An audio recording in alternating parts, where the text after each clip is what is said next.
Chapter 241. Lin Mingxin as witness to your majesty. The matter concerning the rice and grain today can be said to have arisen because of me, so I came. Zhang Peihuan began. You mentioned you have evidence. What do you have here? Your majesty, this is the daughter from the third branch of the Lin family. She can confirm the truth of Lin Xingqian's words. Zhang Peihuan turned to Lin Mingxin beside her and said, Mingxin, who allowed you to come here? Were you threatened by someone? As he uttered the last sentence, Lin Ruhai glaring intently at Zhang Peihuan. However, she seemed completely unconcerned by his gaze. Brother Xingqian? When Lin Mingxin first arrived, her eyes were filled with fear. When she kneeling beside Lin Xingqian, her eyes instantly welled up with tears, yet they sparkled with joy. Lin Xingqian remained silent when he saw her, clenching his fists even tighter. Your Majesty, Brother Xingqian was originally the rightful heir of the Lin family, but he was too young at the time, so all the household matters were handed over to our great-uncle. After bowing to Emperor Qiming, Lin Mingxin began in a soft voice. As Brother Xingqian grew older, one by one, the people around him started to die, and eventually, Brother Xingqian disappeared as well. Your Highness, it's the Lin family betrayed Brother Xingqian. It was our family that seized everything that belonged to him. It was, Lin Mingxin, watch your mouth. When Lin Ruhai heard Lin Mingxin's words, his eyes were filled with viciousness. He rushed forward and kicked Lin Mingxin's chest, causing her to spit out a mouthful of blood. Lin Ruhai, how dare you? Emperor Qi Ming's eyes were filled with anger. Xiao Nani quickly stepped forward and tackled Lin Ruhai's down to prevent him further harming Lin Mingxin. Xiao Nani pulled out his sword and aimed it at his neck. How dare you be so impudent in front of me and my imperial brother? Do you believe that one will kill you now? Xian? Looking at the pale Lin Mingxin, Lin Xingqian went up to hold her in his arm. Brother Xingqian, you don't know. After you left, there was no one to protect Xian anymore. Miss Lin, don't say anything. Stay still. Seeing that she has internal bleeding and every sentence she spoke caused her to cough blood, Zhang Peihuan quickly stopped her. Your Majesty, Miss Lin is seriously injured. Can you allow me to treat her here? You know about medical? I know a little. Zhang Peihuan did not want to expose her medical skills in the palace, but Lin Mingxin's current situation was critical. Lin Xingqian helped Zhang Peihuan to carry Lin Mingxin to a side for treatment. After all, Lin Ruhai was a general survived many battlefields, while Lin Mingxin was only a normal 13-year-old girl.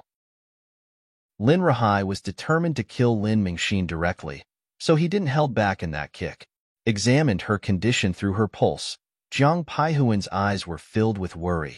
Nani, send someone to my courtyard and bring me the 1,000-year-old ginseng you gave me. Yu'er knows where I have keep it.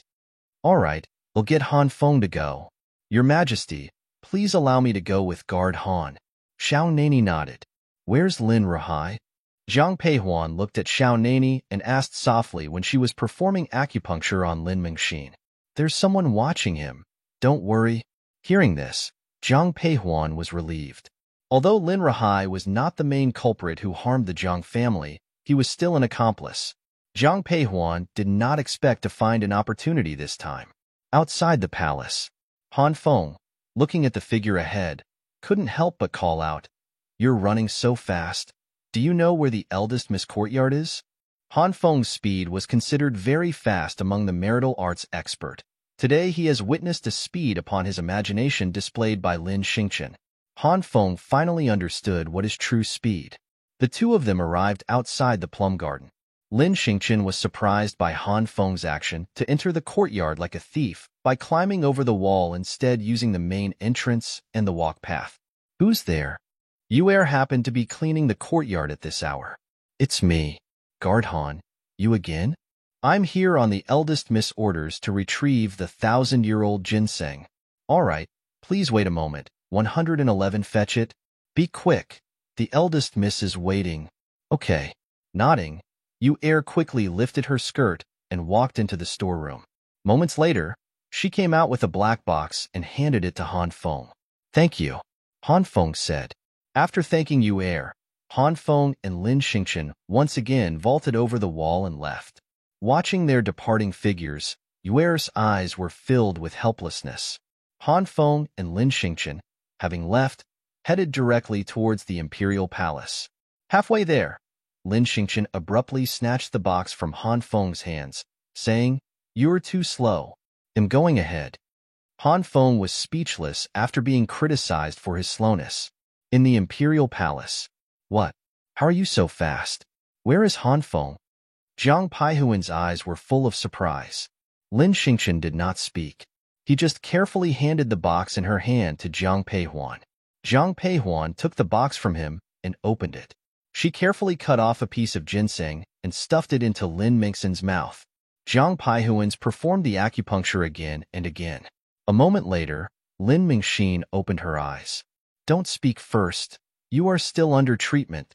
Upon hearing Jiang Peihuan's words, Lin Mingxin looked at her gratefully and then did not make a sound. "Help her up." Yes. Lin Xingchen immediately stepped forward and helped Lin Mingxin up. Jiang Peihuan walked to her back and continued with the acupuncture. When Lin Mingxin's back was covered with silver needles, she could not hold it in any longer and spat out a mouthful of blood. "All right, after spitting out this blood clot, you only need to pay attention to recuperating and you will be able to recover." "Thank you, Miss Jiang. There's no need to thank me. If it wasn't for me bringing you here, you wouldn't have suffered this much pain today." When she said this, there was a hint of guilt in Jiang Peihuan's eyes, but when Lin Mingxin heard this, her eyes were full of anxiety. "Miss Jiang, please don't say that. I am very grateful that you brought me here. I'm not favored in the residence. Even the maids can bully me. Brother Xingchen has always been protecting me. Now, one can finally protect him." As she spoke, Lin Mingxin looked at Lin Xingchen. "The entire Lin mansion will probably treat me as an enemy." Jiang Peihuan had already told Lin Mingxin the outcome when she revealed the truth to the emperor. "It's all right. As long as one can help Brother Xingchen, I'm willing to do anything." Lin Mingxin smiled nonchalantly. "I won't let them bully you any longer starting now." Lin Xingchen made his promise to protect her. Chapter 242. Lin Rahai was punished, all right?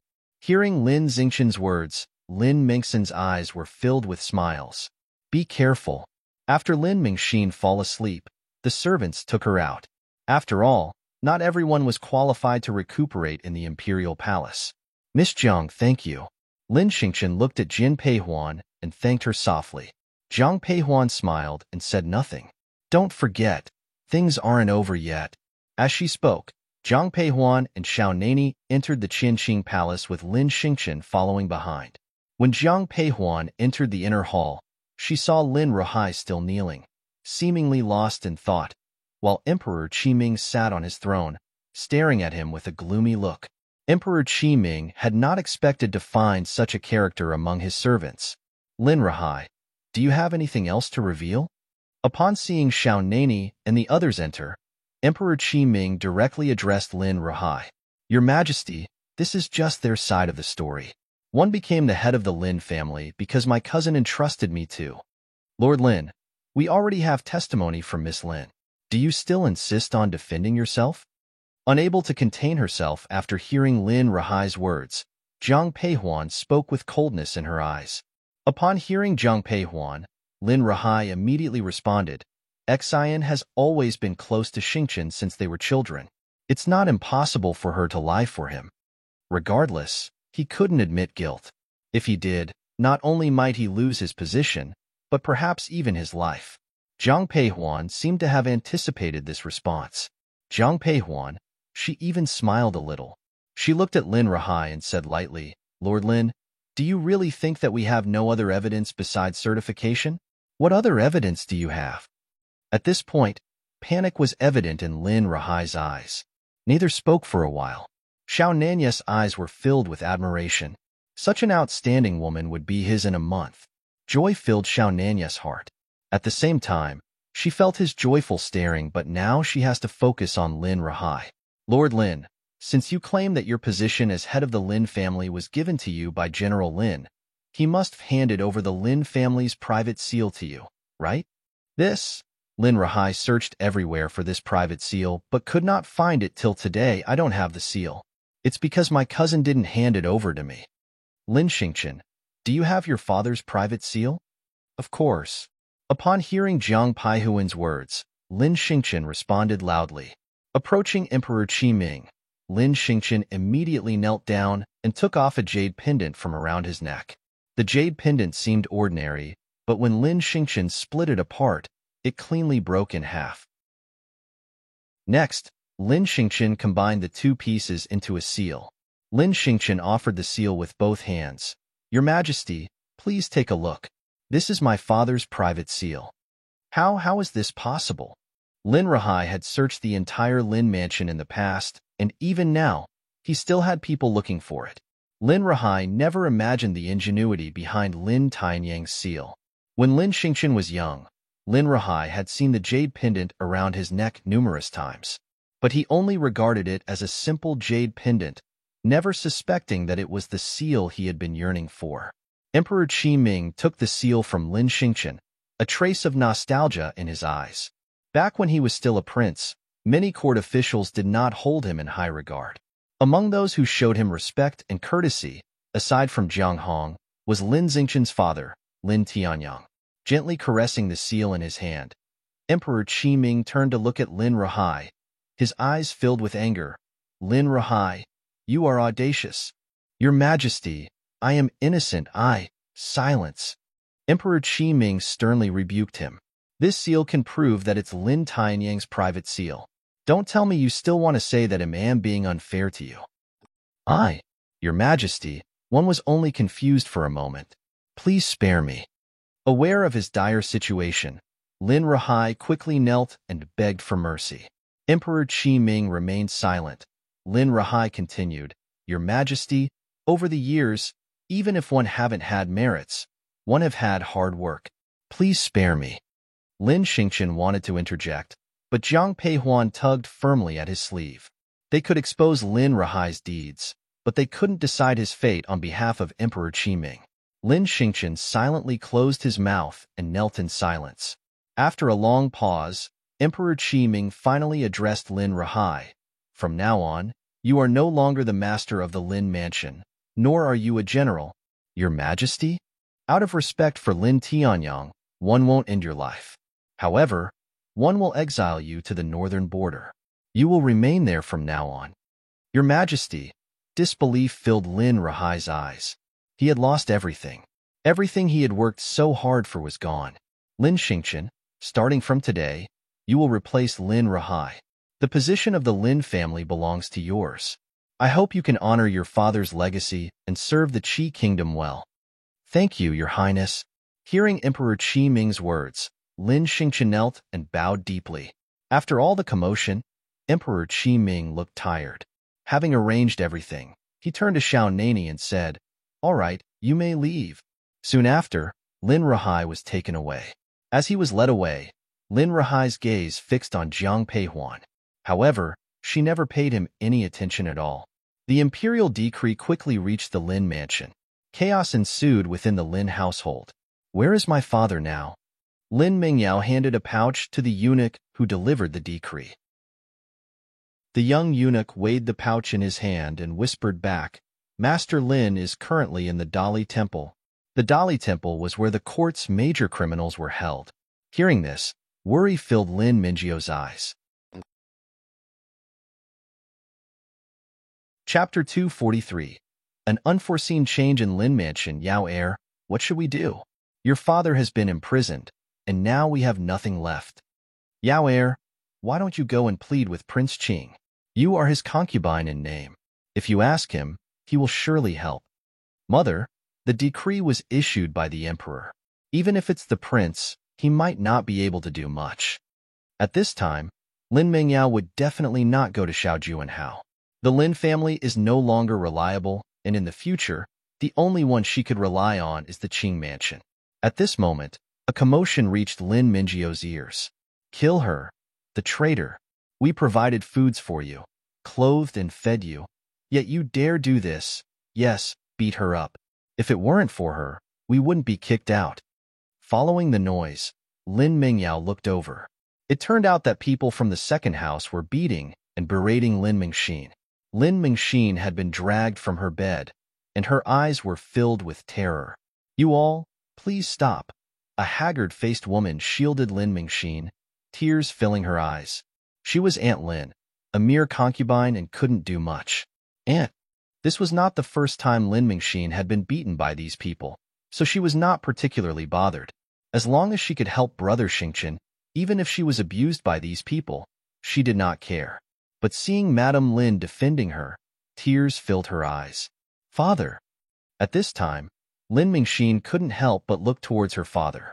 But Lord Lin was a mere illegitimate son of the Lin family and naturally wouldn't defend his illegitimate daughter. Hearing Lin Mingxin's words, he coldly said, "As a member of the Lin family, you betray our trust. You, father, Brother Xingchen is also a member of the Lin family. This has always been his home." Without waiting for her father to finish, Lin Mingxin interrupted him.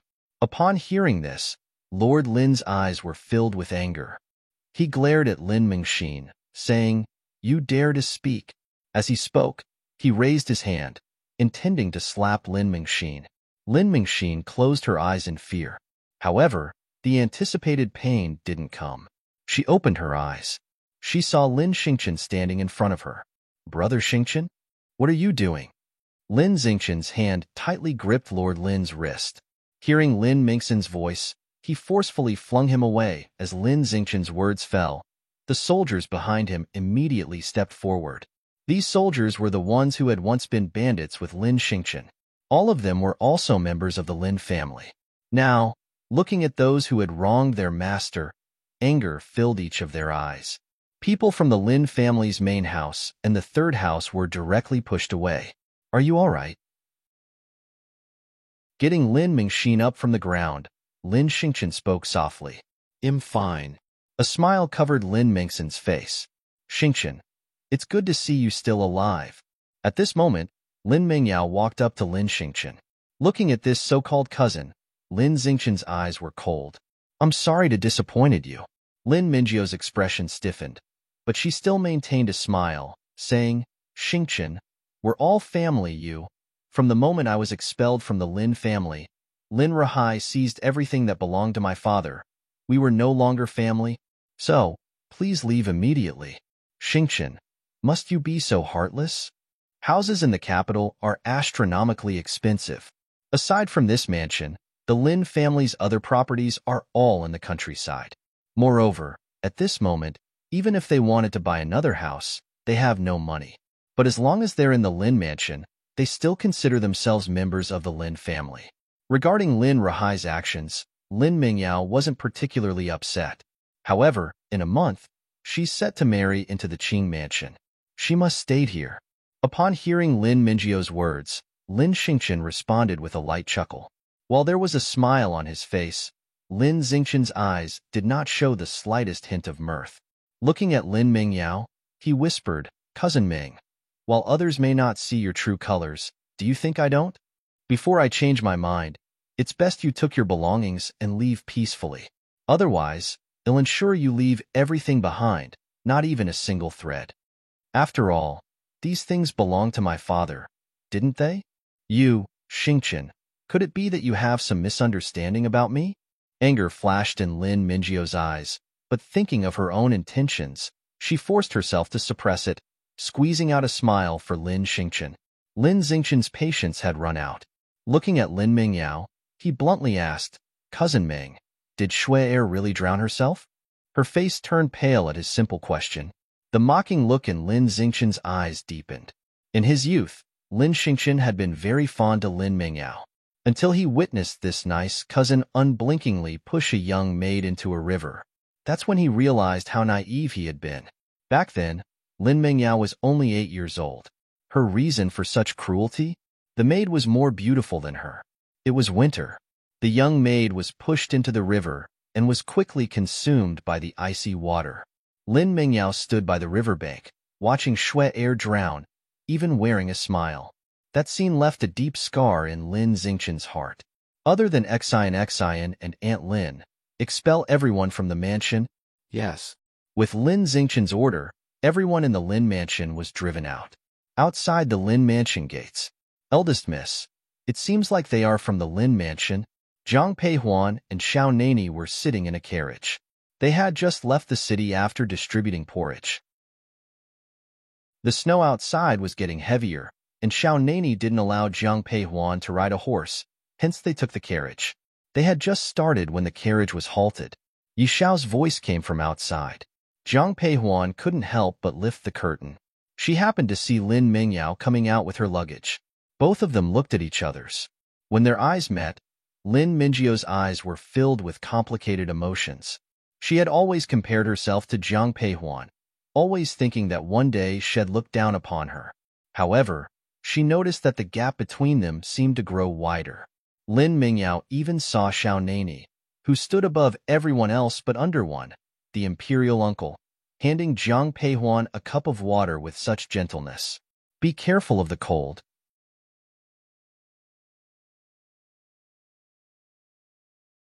But looking at the grilled meat on the ground, Xiao Nani's eyes showed a hint of helplessness. It was a wolf without any wild nature. Jiang Peihuan continuously staring at him. Xiao Nani's voice grew softer. This is for Xiao Bei's own good. Though it likes you, it is still a wolf. Yes, you're right. They'll ask Yu'er to gradually prepare raw meat for it. Miss, the hot soup is ready. At this moment, Jin Paihuan's door was pushed open, and Yi Xiao walked in with 2 bowls of hot soup and some pastries. After placing the items on the table, Yi Xiao left. Xiao Bai became alert. Jiang Peihuan knew it wanted some. Normally, she would have fed it already, but she placed Xiao Bai on the ground, saying, "It's sweet. You can't eat it?" Xiao Bai whimpered. "If you keep whining, out you go." Xiao Nani passed the tableware to Jiang Peihuan. Hearing Xiao Bei's whimper, he spoke sternly. It immediately lay quietly in a corner. "Aren't you drinking?" Taking the soup spoon from Xiao Nani's hand, Jiang Peihuan noticed that he hadn't touched his food. A trace of confusion flashed in her eyes. "Ill drink." Upon hearing Jiang Peihuan's words, Xiao Nani picked up his utensils. He didn't particularly enjoy sweets. However, seeing the relaxed expression on Jiang Peihuan's face, he still tasted the sweet soup. "Give it a try." Jiang Peihuan had noticed long ago that Xiao Nani didn't have a penchant for overly sweet things. Upon her recommendation, Xiao Nani took a sip of the soup. Its taste was unlike any he had tried before. It was mildly sweet, but the aroma was pronounced. He softly commented, "The flavor of this sweet soup is quite good. This is a special recipe my mother prepared for my father. In the past, during winter in the military camp, my father used to cough a lot. My mother would make this sweet soup.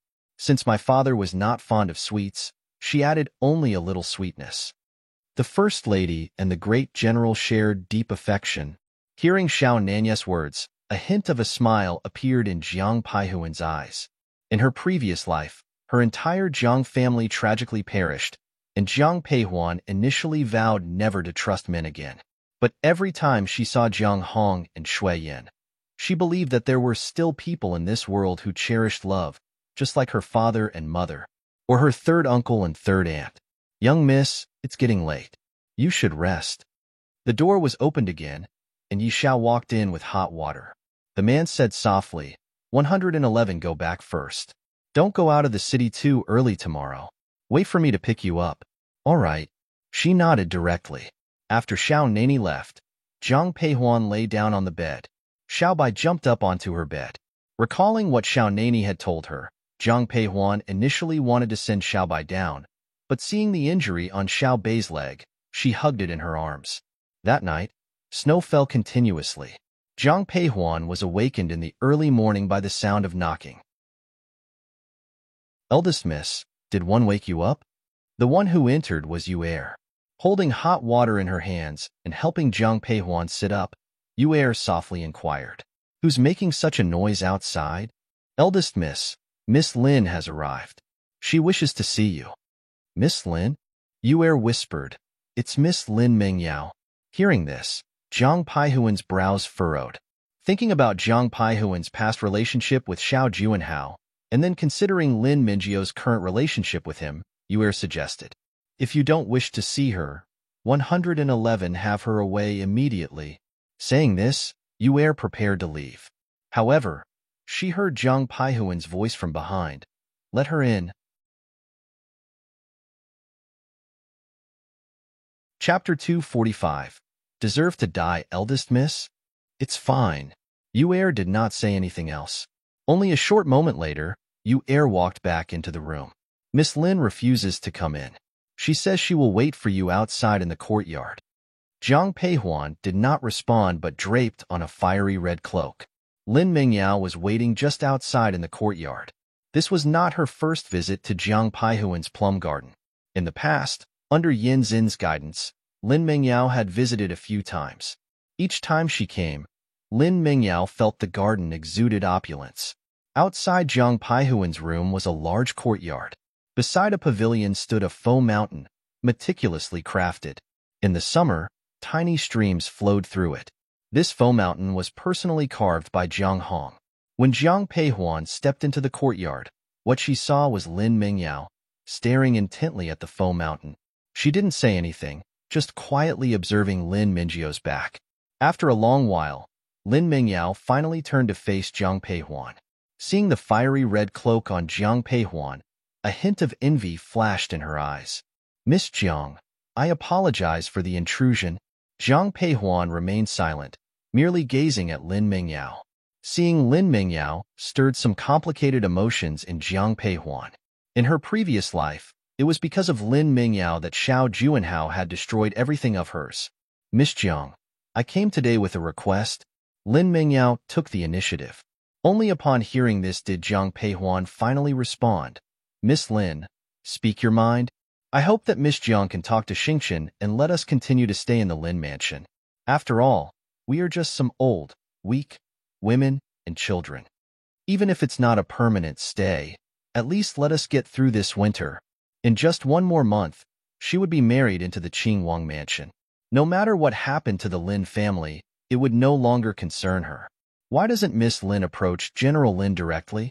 I'm aware of what my father did to Uncle, which makes it difficult for me to approach him on this matter. If it's hard for Miss Lin to speak, it's even harder for me. Hearing Lin Mingyao's words, Jiang Peihuan's lips curled into a smile, but it was a smile dripping with derision. Lin Mingyao was just the same as in the previous life, always taking others for fools. Meeting Lin Mingyao's gaze, Jiang Peihuan said directly, 1 a.m. but an outsider. One cannot intervene in the affairs of the Lin family. An outsider? Let's put aside your relationship with Xingchen for a moment. Just the fact that Miss Jiang took my cousin directly into the palace implicates you in this matter, does it not? As for what Miss Jiang did, I don't blame you at all. After all, it was my father's fault in the first place. But now, is it too much to ask for a simple favor? As I said, I'm just an outsider. If Miss Lin came here today just to tell me this, then you can leave. You. Hearing Jiang Peihuan's blatant dismissal, anger flared in Lin Mingyao's eyes. Taking a deep breath, she looked at Jiang Peihuan and said, Miss Jiang, are you really this cruel? Heh. Hearing Lin Mingyao's words, Jiang Peihuan laughed as if she had heard a delightful joke. However, her eyes held not a hint of amusement, but were filled with hatred. Seeing the smile on Jiang Peihuan's face, Lin Mingyao looked puzzled. Just as she was about to speak, she heard Jiang Peihuan's voice, Miss Lin, when it comes to cruelty, that title better suits you.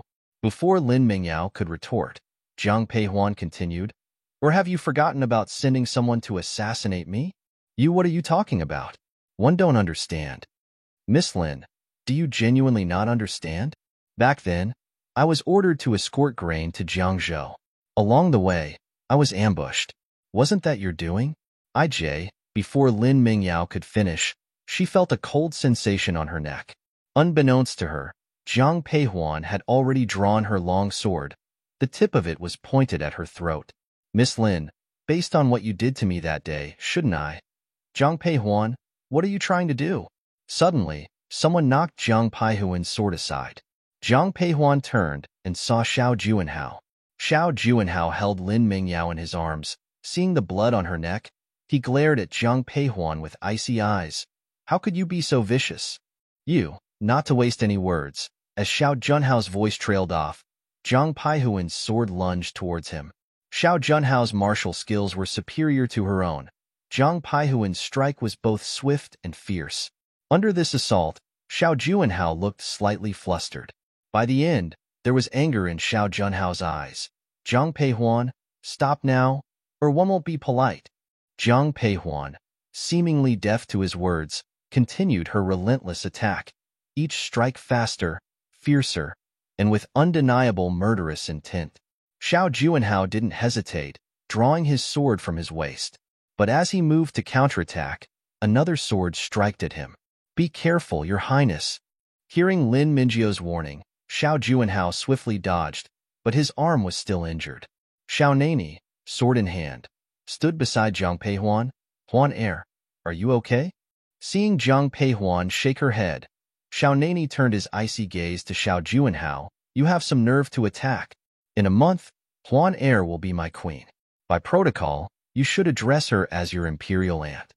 Today's events will be reported to the emperor. Despite being the injured party, Xiao Nani intended to be the first to complain. Imperial uncle, if it weren't for Miss Jiang trying to kill Yao Er, I wouldn't have acted. You should at least be fair. Xiao Junhao responded coldly. If Huan Er wants her dead, then she deserves it. It means she did something deserving of death. Zhang Peihuan, Lin Mingyao, Xiao Junhao. With Xiao Nanya's declaration, everyone turned incredulous. Your Highness, King Cheng, there's something I'm unsure whether to say or not. Especially Lin Mingyao. She could not believe her ears.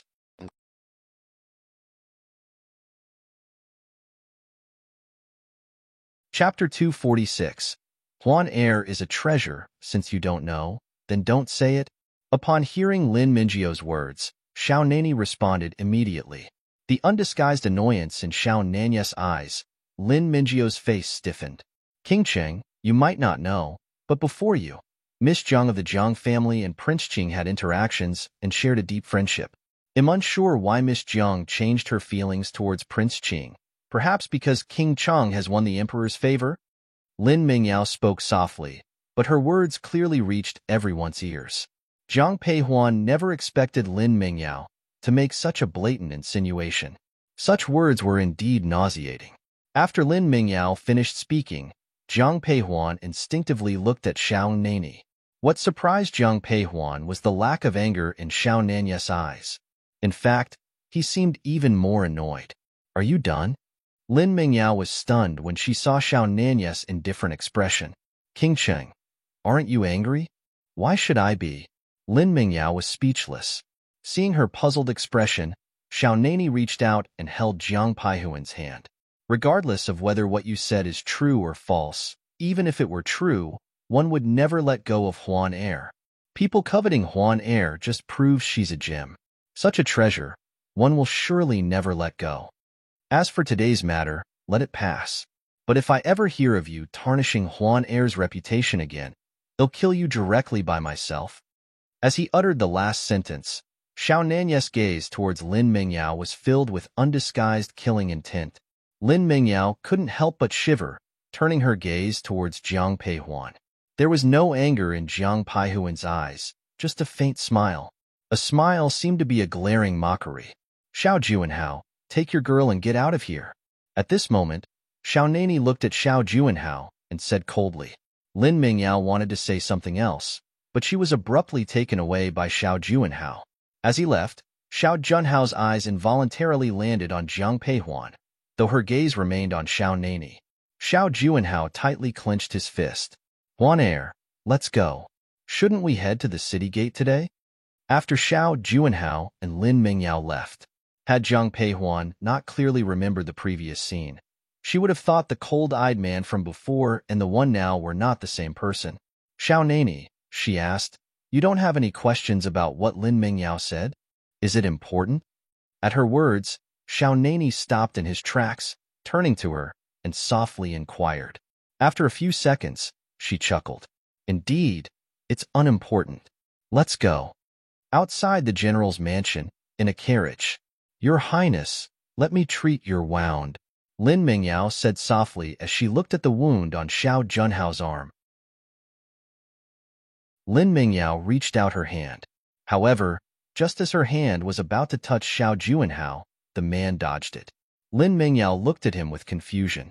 Why did you say those words in front of Jiang Peihuan today? Xiao Juanhao asked directly.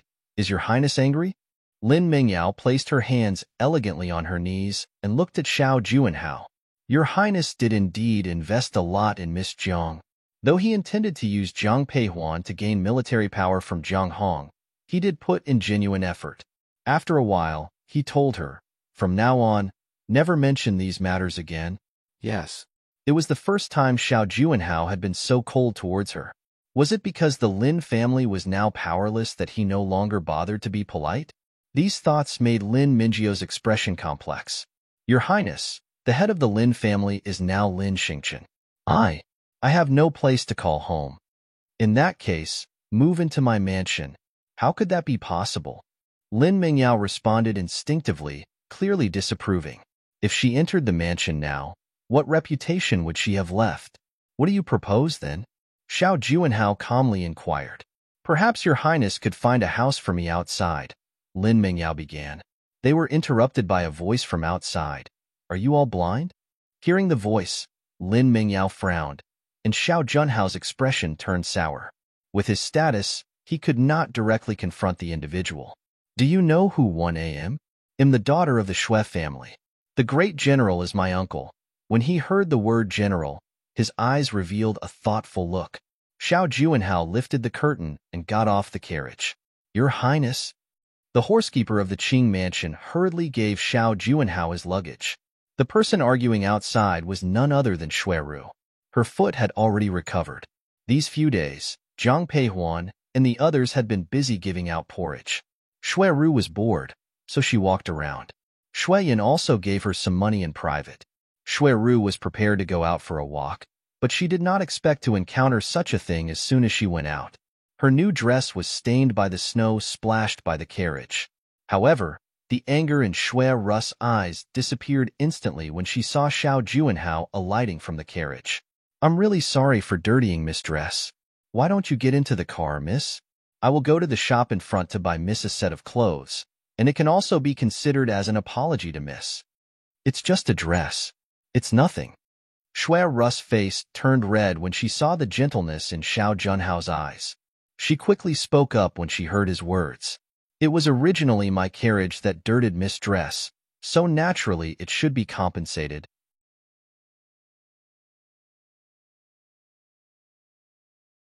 Chapter 247. Meeting Xiao Juanhao in the end. Xue Ru still boarded Xiao Junhao's carriage, but upon seeing Lin Mingyao sitting inside, a look of displeasure filled her eyes. Is she the prince's servant? Why does she seem so lacking in manners? Lin Mingyao's attire had always been rather modest. Coupled with her sleepless night, she appeared rather haggard today. Additionally, she did not wear any jewelry today. Upon seeing her, Xue Ru's first impression was that of a servant. Both Xiao Juanhao and Lin Mingyao were unpleasant upon hearing this. Had it not been for Xue Ru's sincere expression, she might have suspected it was said on purpose. This is Yao Er, my side consort who hasn't officially entered the household yet. Side consort? Isn't that just another word for a concubine? Xiao Juanhao was speechless. Lin Mingyao was speechless as well. Technically, side consort was indeed a concubine. But who would dare look down upon a royal concubine? After a while, Xiao Juanhao inquired, May I ask about Miss Xue's relationship with the general's mansion? My aunt is the main wife of the general's mansion. So, Miss Xue is the cousin of Miss Jiang? Does the prince know my cousin, Huan Er?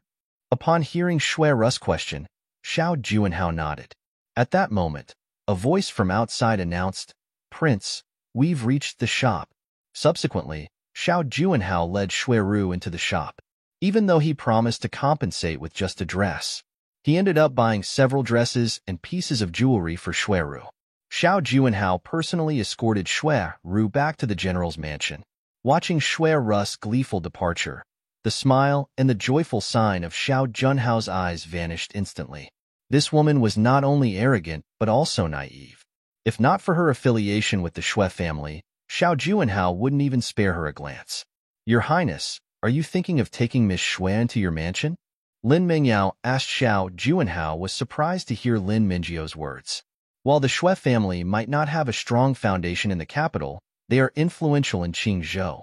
If you were to integrate Miss Shui into your palace, it would undoubtedly be beneficial for your highness' future endeavors. Shuiru looked down on the title of a side consort, but from the way she looked at Xiao Juanhao, Lin Mingyao discerned it all too well. Shuiru may wish to become the princess consort of Prince Qing's mansion. She could only be a side consort. Lin Mingyao couldn't differentiate her feelings of like or dislike towards him anymore. Apart from Xiao Juanhao, she had no other priorities. So the only thing she could do was to propel this man to a higher position. Only then could she have Zhang Peihuan beneath her feet. Yao Heir, rest assured, one won't let you down. Xiao Juanhao reached out and pulled Lin Mingyao into his arms. Leaning against Xiao Juanhao, Lin Mingyao whispered, "I trust your highness." Her voice was incredibly gentle, but her eyes lacked warmth. If one looked closely, they were filled with coldness. In the following days, Xiao Juanhao frequently invited Shuiru out for outings, and Zhang Peihuan was oblivious to all of these events. The coldest season finally passed. The decreasing number of beggars on the streets and fewer refugees outside the city, Zhang Peihuan's mood considerably improved. Unbeknownst to them, half a month had passed. During this half a month, Xiao Nani accompanied Zhang Peihuan almost every day. Just like now, as soon as Zhang Peihuan sat down, Xiao Juanhao offered her a cup of tea. "Huan Heir, have a sip first?" "Thank you." Looking at the teacup in the man's hand, Zhang Peihuan whispered her thanks. She didn't know when, but it seemed she had become accustomed to this man's presence. Zhang Peihuan initially thought it was just tea, but upon tasting, she realized it was ginseng tea. "Xiao Nani, you should have some too." As he took the teacup from her, he drank the remaining ginseng tea she left behind in one gulp. Even though this wasn't the first time Xiao Nani had done this, seeing this scene made Zhang Peihuan's cheeks turn slightly red. Just as Zhang Peihuan was about to speak, a flurry of hoofbeats sounded nearby. Turning her head, she saw Zhao Yong dismounting from his horse. Apart from the time she diagnosed Zhao Yong's biological mother, Zhang Peihuan hadn't seen him again. Meeting Zhao Yong now, she noticed he was covered in injuries, his face pale, yet his expression remained steadfast. "I greet King Cheng." He bowed to Xiao Nani, then turned his attention to Zhang Peihuan. "Miss Zhang, the two herbs you told me about, want to found them? You found the 9-spirit fox and the black snake?" Yes.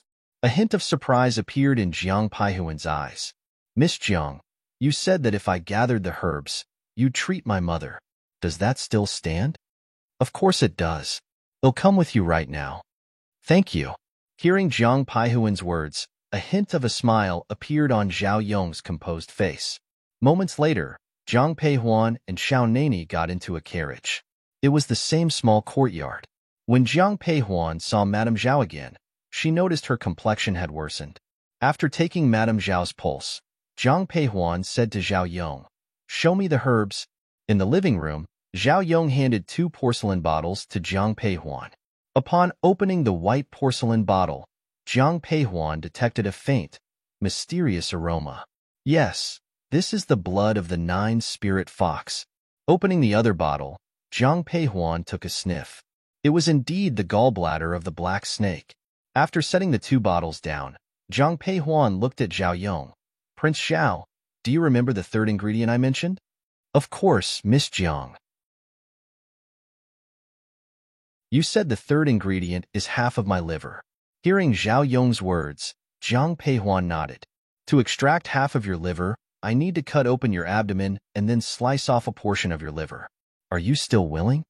"Just go ahead, Miss Zhang. It'll bear all the consequences." "If Miss Zhang is worried about complications from treating my mother, I can't provide a written guarantee right now."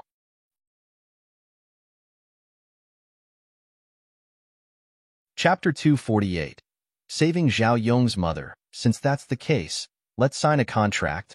Upon hearing Zhao Yong's words, Zhang Peihuan immediately nodded. Moments later, the servants in the house prepared the paper, and Zhang Peihuan, holding a pen in one hand, quickly drafted the contract on it. Zhang Peihuan handed the written note to Zhao Yong and said lightly, If you think there's no problem, write your name on it. Zhao Yong did not even look at it and directly signed his name. Seeing his actions, a bit of surprise appeared in the eyes of Jiang Peihuan, but she did not say anything. Prepare a room. Shortly, the three of them entered a room. Jiang Peihuan lit an alcohol lamp, then readied a dagger and bandages. After making these preparations, she looked at Zhao Yong, who was sitting across from her. Remove your top and lie down. Zhao Yong did as instructed. Looking at the man lying on the bed, Jiang Peihuan turned to Xiao Nani, who was seated nearby. Xiao Nani, help hold down his shoulders. Observing Zhao Yong on the bed, a rare look of admiration appeared in Xiao Nani's eyes. Xiao Nani reached out and directly pressed on Zhao Yong's acupoint. Jiang Peihuan was momentarily stunned, but realized this method was more effective than merely holding down Zhao Yong's shoulders. I'm going to begin. Jiang Peihuan addressed the man on the bed. If you have regrets, now's the time. If you change your mind later, it'll be too late. Just do it. Hearing this, Jiang Peihuan did not say anything else and directly stabbed Zhao Yong's abdomen with the dagger. Blood gushed out immediately, staining Jiang Peihuan's hands red. Yet, she continued her task as if she didn't notice. Zhao Yong's body was immobilized, but cold sweat formed on his forehead. His face turned pale in an instant, but he gritted his teeth and remained silent. Half an hour later, Jiang Peihuan finished suturing Zhao Yong's wound. After that, she washed the blood off her hands. Just as she raised her hand, Xiao Nani grabbed her hand. The man held Jiang Peihuan's wrist in one hand and a handkerchief in the other. He carefully wiped the water off Jiang Peihuan's hands. Only after both of Jiang Peihuan's hands were dry did Xiao Nani release her. By this time, Zhao Yong had sat up. The moment his feet touched the ground, he felt intense pain from his abdomen, but he gritted his teeth, making no sound. Take time to recover. The human liver can regenerate. Miss Jiang, can you treat my mother now? Yes. Jiang Peihuan personally prepared the medicine, not allowing anyone else to intervene. Both Zhao Yong and Xiao Nani were present when Jiang Peihuan treated Madame Zhao. After administering an injection, she then brought the medicine to Madame Zhao. The medicine had a strong and unpleasant smell, but Madame Zhao didn't comment or ask questions. She drank the medicine in one gulp. In the next 3 days, I will come to treat the madam once a day. After 3 days, her condition will improve. Thank you. By this time, the three had walked outside to the courtyard. Apart from his pale face, Zhao Yong didn't look injured. Hearing Jiang Peihuan's words, he softly expressed his gratitude. Jiang Peihuan nodded, not saying more. She looked at Xiao Nani beside him. Let's go back. Xiao Nani and Jiang Peihuan immediately boarded a carriage. Are you tired? Once seated in the carriage, Xiao Nani sat next to Jiang Peihuan. Without waiting for her to respond, he gently made her rest her head on his shoulder. Jiang Peihuan did feel a bit weary. They'll nap for a while. Wake me when we reach the general's residence. All right. Leaning against Xiao Nani, Jiang Peihuan could smell a subtle, cool fragrance from him. This scent, for some reason, brought a sense of comfort. The carriage headed directly towards the general's residence. The carriage stopped at the entrance of the general's residence. Xiao Nani didn't plan to wake Jiang Peihuan, but as he was about to reach out to hold her, she opened her eyes. We've arrived. Jiang Peihuan softly inquired. Xiao Nani didn't speak, but merely nodded. Then, Xiao Nani disembarked from the carriage. Holding onto Xiao Nani's hand, she stepped down. Upon entering the general's residence, Jiang Peihuan saw Deputy General Liu at the entrance. He quickly approached. Your Highness, Miss Jiang? Deputy General Liu, why are you here? What happened? Miss, there's been an incident at Madam's courtyard. Jiang Peihuan nodded. However, she turned to look at Xiao Nani.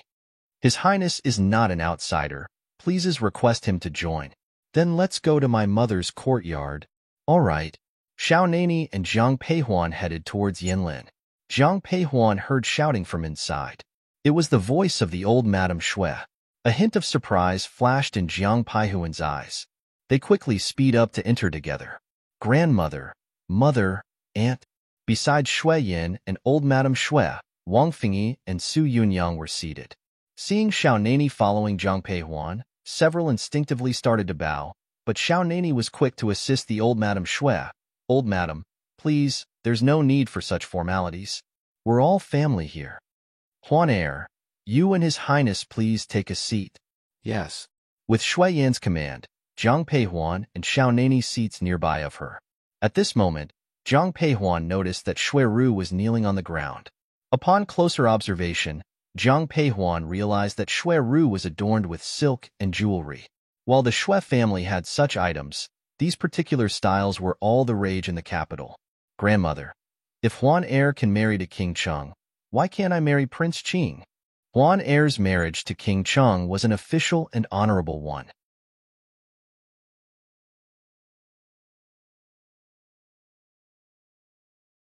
Chapter 249.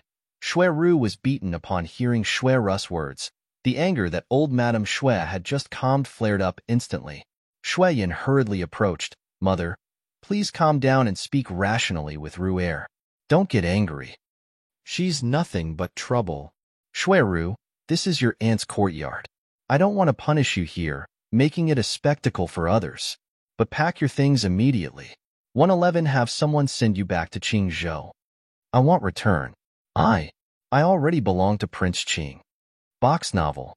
Calm when she mentioned the last sentence, Shui Ru spoke softly, but everyone in the hall heard her.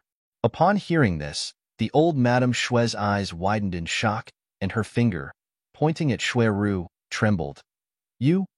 What did you just say? Mother? Grandmother? Old Madame Shui suddenly fell to one side. Both Shui Yan and Zhang Peihuan rushed forward.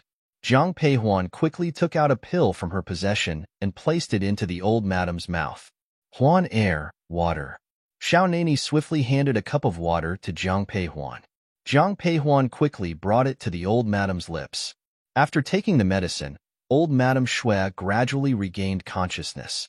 However, when she saw Shui Ru, her emotions began to get agitated again. Zhang Peihuan quickly said, Grandmother, if there's anything, let's talk about it. If you ruin your body, wouldn't it become Huan Heir's fault? Silly child, what does this have to do with you? How is it unrelated?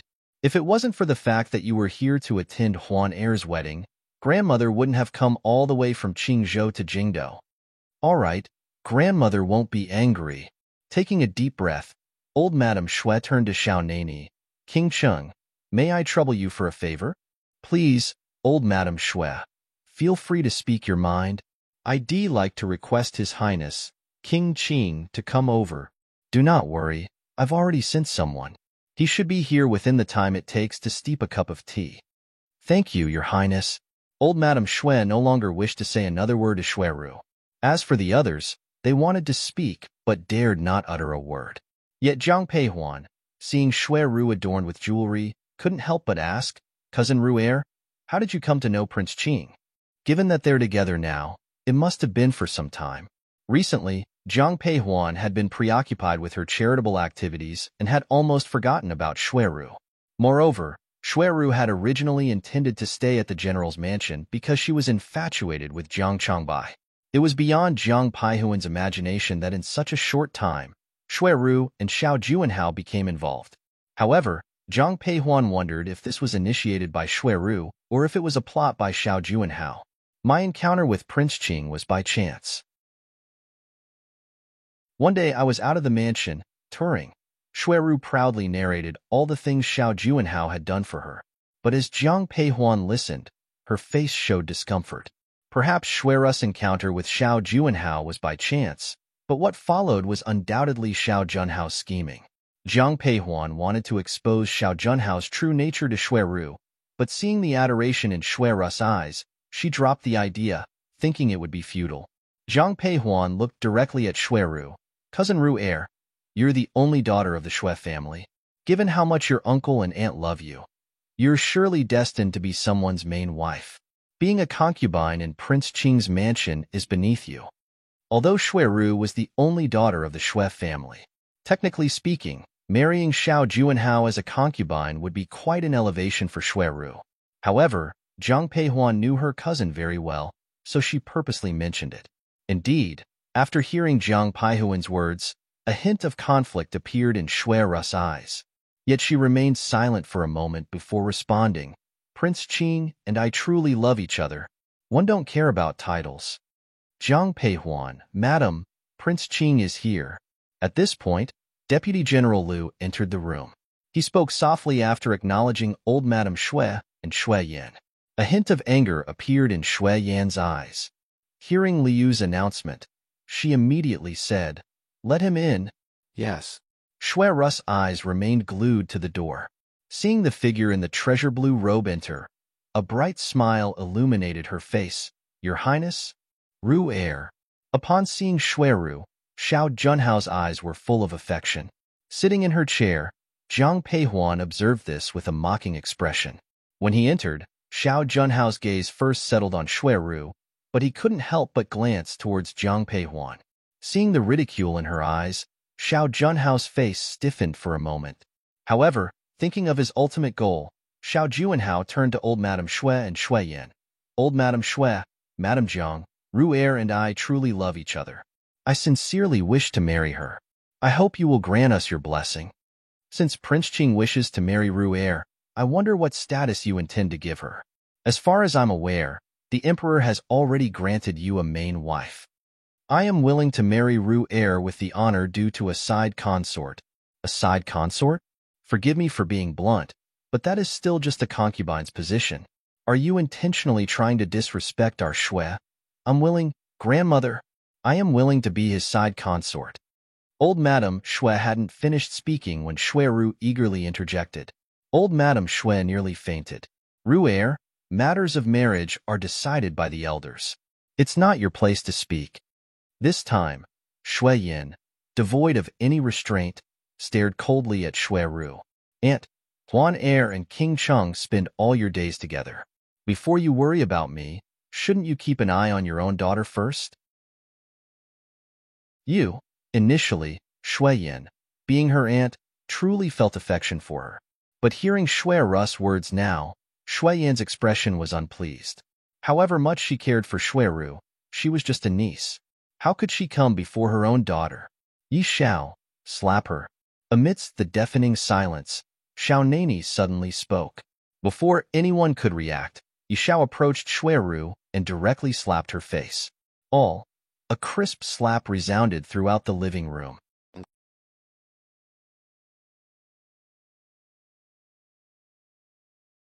Chapter 250. She is no longer a member of the Shui family. If it weren't for the fact that they were in the Shui family residence, Xiao Nani would have killed Shui Ru. "Huan heir is my future queen. If anyone dares to speak ill of her, don't blame me for being impolite." But a joke between two sisters, why should your Highness King Qing be? Wang Fingyi could not just watch and intervene. However, when she met Xiao Nanya's icy gaze, she dared not continue. "Your Highness, save me." Shui Ru tried to resist, but her wrist was firmly gripped by Yi Xiao. No matter how much Shui Ru tried to evade, Yi Xiao's slaps landed precisely on her face. Box novel. Come out of respect for the old Madame Shui, Jiang Peihuan had always refrained from picking fights with Shui Ru. She couldn't deny the satisfaction she felt watching Shui Ru now being punished. Shui Ru looked at Xiao Junhao with pleading eyes. Xiao Junhao's expression turned sour. He had not expected Xiao Nani to act so ruthlessly. He said to Xiao Nani, "Dear Imperial Uncle, please, I ask for some respect. Since you've spoken, I'll spare her this time." "Yi Xiao, stop." Yi Xiao ceased her action, leaving Shui Ru's face red and swollen. The old Madame Shui, witnessing the scene, felt a constriction in her chest. After a long pause, she turned to Xiao Junhao and said, "Your Highness, regarding your intention to marry Ru heir, I'm afraid I cannot agree." "Grandmother, why?" "If you say another word, Shui Ru, I'll have you beaten to death on the spot." Hearing old Madame Shui's words, panic filled Shui Ru's eyes. She instinctively wanted to respond, but old Madame Shui cut her off before she could finish. After that threat, Shui Ru didn't dare utter another word. "Old Madame Shui, what if I insist on marrying her? After all, Ru heir is already mine." "Yes, grandmother, perhaps one already carry his child." "Jiang Peihuan, Xiao Nani, Huan heir. Is she really your uncle's daughter?" Upon hearing Shui Ru's words, Jiang Peihuan was utterly speechless. Jiang Peihuan turned to face Xiao Nani, her eyes reflecting her complicated feelings. I truly hope not. The male heirs of the Xue family were all considered top-notch, and Jiang Peihuan couldn't comprehend why an exception like Xue Ru existed among them. Perhaps Xue Ru's words had cooled her anger, for the rage in old Madame Xue's eyes seemed to fade. Upon hearing Xue Ru, old Madame Xue suddenly spoke. Are you set on marrying into the Prince Qing's mansion? Yes. After that, old Madame Xue looked directly at Xiao Juanhao. Does your highness have to marry Xue Ru? Yes. Hearing old Madame Xue's words, Xiao Juanhao was silent for a few seconds before nodding. In that case, one agree to this marriage. Mother. When Xue Yin and Su Yunyang heard this, they were shocked. However, old Madame Xue suddenly smiled. But one haven't finished speaking. Old Madame Xue continued, from now on, Xue Ru is no longer the daughter of the Xue family. She has nothing to do with the Xue family. In the future, whether she lives or dies in the Qing's mansion has no relation to the Xue family. Grandmother, what are you saying? Xue Ru's eyes filled with panic as she looked at old Madame Xue. Don't you understand what I'm saying? I'm telling you, from now on, you're not part of the Xue family. If I'm not part of the Xue family, then who am I? You're merely a concubine of the Prince Qing mansion. No ties to the Xue family anymore. Having said that, old Madame Xue turned to Xiao Juanhao. Prince Qing, you can take her away. From here on, her fate is no longer the concern of the Xue family. Upon hearing old Madame Xue's words, Xiao Junhao's expression was not too happy. The reason why he wanted to marry Xue Ru was to use his relationship with the Xue family to get close to the Jiang family. If Xue Ru wasn't a member of the Xue family, why would he marry her? Mother, how can you say that? Ru Er is the daughter of the general and mine. This is the eldest brother's home. If you say another word, you can leave the Xue family too. Hearing old Madame Xue's words, Wang Fingyi remained silent. Huan Er, I'm a little tired. I heard that your courtyard is a good place to rest. Old Madame Xue didn't look at anyone else, but looked at Jiang Peihuan. Jiang Peihuan quickly went forward to hold her hand. Jiang Peihuan brought old Madame Xue to her courtyard. Xue Ru, who was kneeling on the ground, watched old Madame Xue leave. At this moment, Xiao Nani and looked at Xiao Juanhao. Prince Qing, what are you waiting for? Hurry up and take your wife home. After saying that, Xiao Nani followed Jiang Peihuan. Grandmother, you don't have to be sad. I believe that if Uncle knows, he won't blame you. Xue Ru, that idiot. She really thinks that the Prince Qing likes her. If she wasn't from the Xue family, do you think he would talk to her? I can't let your only two uncles and all your cousins get into trouble because of her. Although old Madame Xue was an intelligent person, she saw through Xiao Junhao's plan. When old Madame Xue spoke, Jiang Peihuan just stayed by her side as her listener. Jiang Peihuan and old Madame Xue sat down in the pavilion of the plum garden. Jiang Peihuan said softly, Grandmother, have some hot ginseng tea. All right. Taking the cup from Jiang Peihuan's hands, she took 2 sips. Then, Jiang Peihuan also handed Xiao Nani a cup of tea. When he took the teacup from Jiang Peihuan's hand, the man's fingers gently brushed past Jiang Peihuan's fingertips. Sensing the warmth of her fingertips, Jiang Peihuan glared at the man. Huan Er, I have something for you.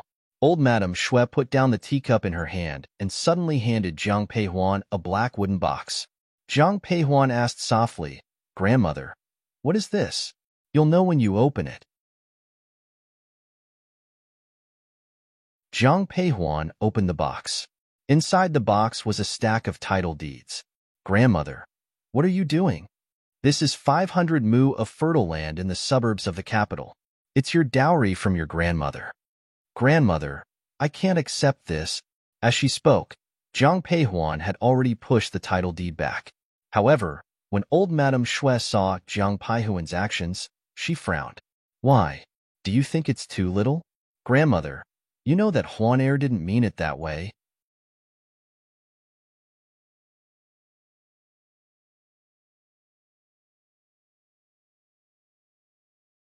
She did not say anything and directly stood up from the chair.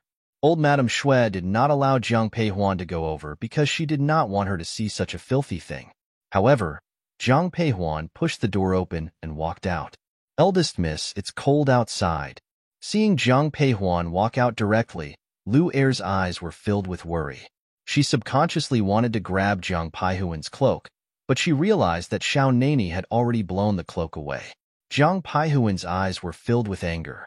When the cold wind blew, she realized that she was not wearing a cloak. A warm feeling fell on her shoulder. Xiao Nani carefully helped Zhang Peihuan tie her cloak. Why do you have to worry about irrelevant people? If you catch a cold, won't the people around you be worried? Hearing Xiao Nani's words, the anger in Zhang Peihuan's eyes instantly dissipated. The two of them walked to the door together. Before they reached the door, Zhang Peihuan heard Shui Rus wailing.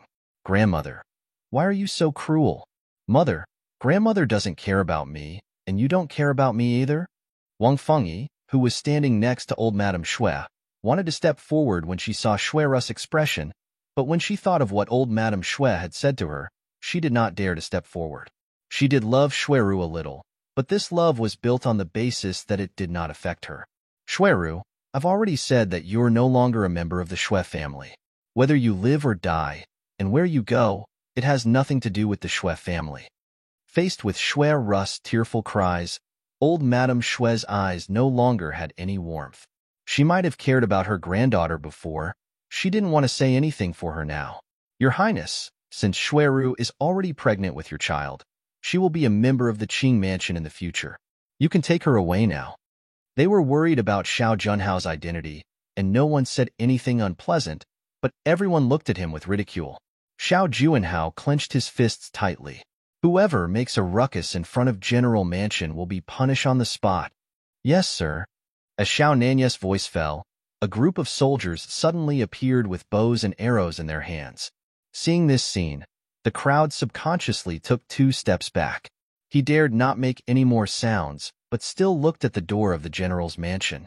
Zhang Peihuan walked to old Madame Shui's side. Grandmother, mother, didn't one tell you not to come out? Why did you come out again? Old Madame Shui immediately spoke. Zhang Peihuan did not answer old Madame Shui's question, but looked at Shuiru. Shuiru also looked at her. When their eyes met, the expressions in their eyes were very ugly. Shuiru was jealous, and Zhang Peihuan was annoyed. Anyone? Xiao Nani glanced at Han Feng, and 2 soldiers immediately stepped forward. Queen Cheng? When she heard this, Zhang Peihuan's eyes showed some surprise. Xiao Nani looked at them with approval. These soldiers were Xiao Nani's soldiers and only listened to Xiao Nani's orders. Now, they addressed Zhang Peihuan as their queen because they treated her as their second master. However, at this time, Zhang Peihuan did not pursue the matter of address.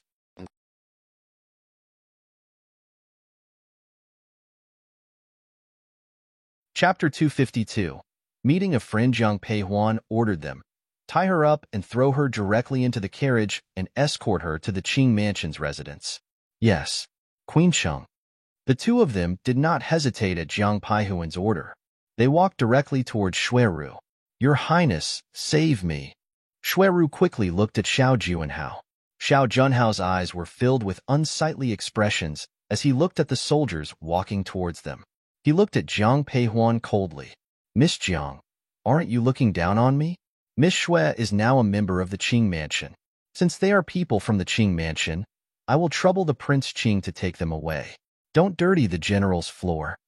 Zhang Peihuan, you. Before Xiao Junhao could say anything, Shuiru's eyes were filled with anger. Once she saw Xiao Nani's gloomy eyes and instantly shut her mouth. Let's go back to the mansion. Xiao Junhao looked at the people beside him and said he got into the carriage without looking at Shuiru. The wound on his arm had not been bandaged yet. Your Highness, please wait for the me. Shuiru hurriedly followed him into the carriage. Soon, the people from the Qing Mansion left with Shuiru. At this time, Zhang Peihuan noticed that old Madame Shui's expression was also very bad. Mother, why don't you let grandmother stay in your Yinlin tonight? Zhang Peihuan said softly to Shui Yin. I'll arrange it. You and King Cheng can go back. After Zhang Peihuan bowed to old Madame Shui and Shui Yin, she took Xiao Nani back to her plum garden. When Zhang Peihuan was about to enter the house, Xiao Nani held her hand. Facing Jiang Paihuan's puzzled expression, the man said softly, "They'll take you to a place." Xiao Nani hugged Jiang Paihuan's waist and jumped over the wall. Zhue Yun also ran over. Xiao Nani carried Jiang Peihuan and got on Zhue Yun. Xiao Nani helped put on the cape for Jiang Huan and pulled her into his arms. When the horse started running, the wind messed up Jiang Paihuan's hair. However, she was wearing a hat and leaning against Xiao Nani, so she didn't feel cold. The horse went straight into the city and finally stopped at the entrance of a relatively elegant house. After Xiao Nani dismounted, he carried Jiang Peihuan off the horse. At this moment, the door of the house was opened. "Your Highness, everyone listen. King Cheng is here." "Is Chu Hong here?" "Young Master is in the courtyard. By the way, young Master Rong is here too." "Okay, we'll go over and take a look." The person who opened the door was a child. When he heard this, he bowed to Xiao Nani and Jiang Peihuan. Jiang Peihuan had never known about this place. From the moment she walked into the house, Jiang Peihuan was attracted by the exquisiteness in front of her. According to seniority, Chu Hong had to call Huainan Princess as his auntie. Hearing Jiang Peihuan's words, Rong Imo didn't say anything else, indicating that he had accepted the answer. However, Xiao Nani felt that this wasn't the real answer. However, Jiang Peihuan had a lot of secrets, but if she didn't want to tell him, Xiao Nani wouldn't ask. However, when Chu Hong heard this, he immediately asked, "Why would a lady like you go to Yin Chun Brothel?" Yin Chun Brothel was the largest brothel in the capital, so Chu Hong's eyes were filled with doubt and curiosity. Rong Imo was speechless when he said it. Xiao Nani glanced coldly at Chu Hong, but the latter did not notice at all. He only looked at Jiang Peihuan. Jiang Peihuan smiled and said, "If I say I'm curious, would young Master Chu believe me?"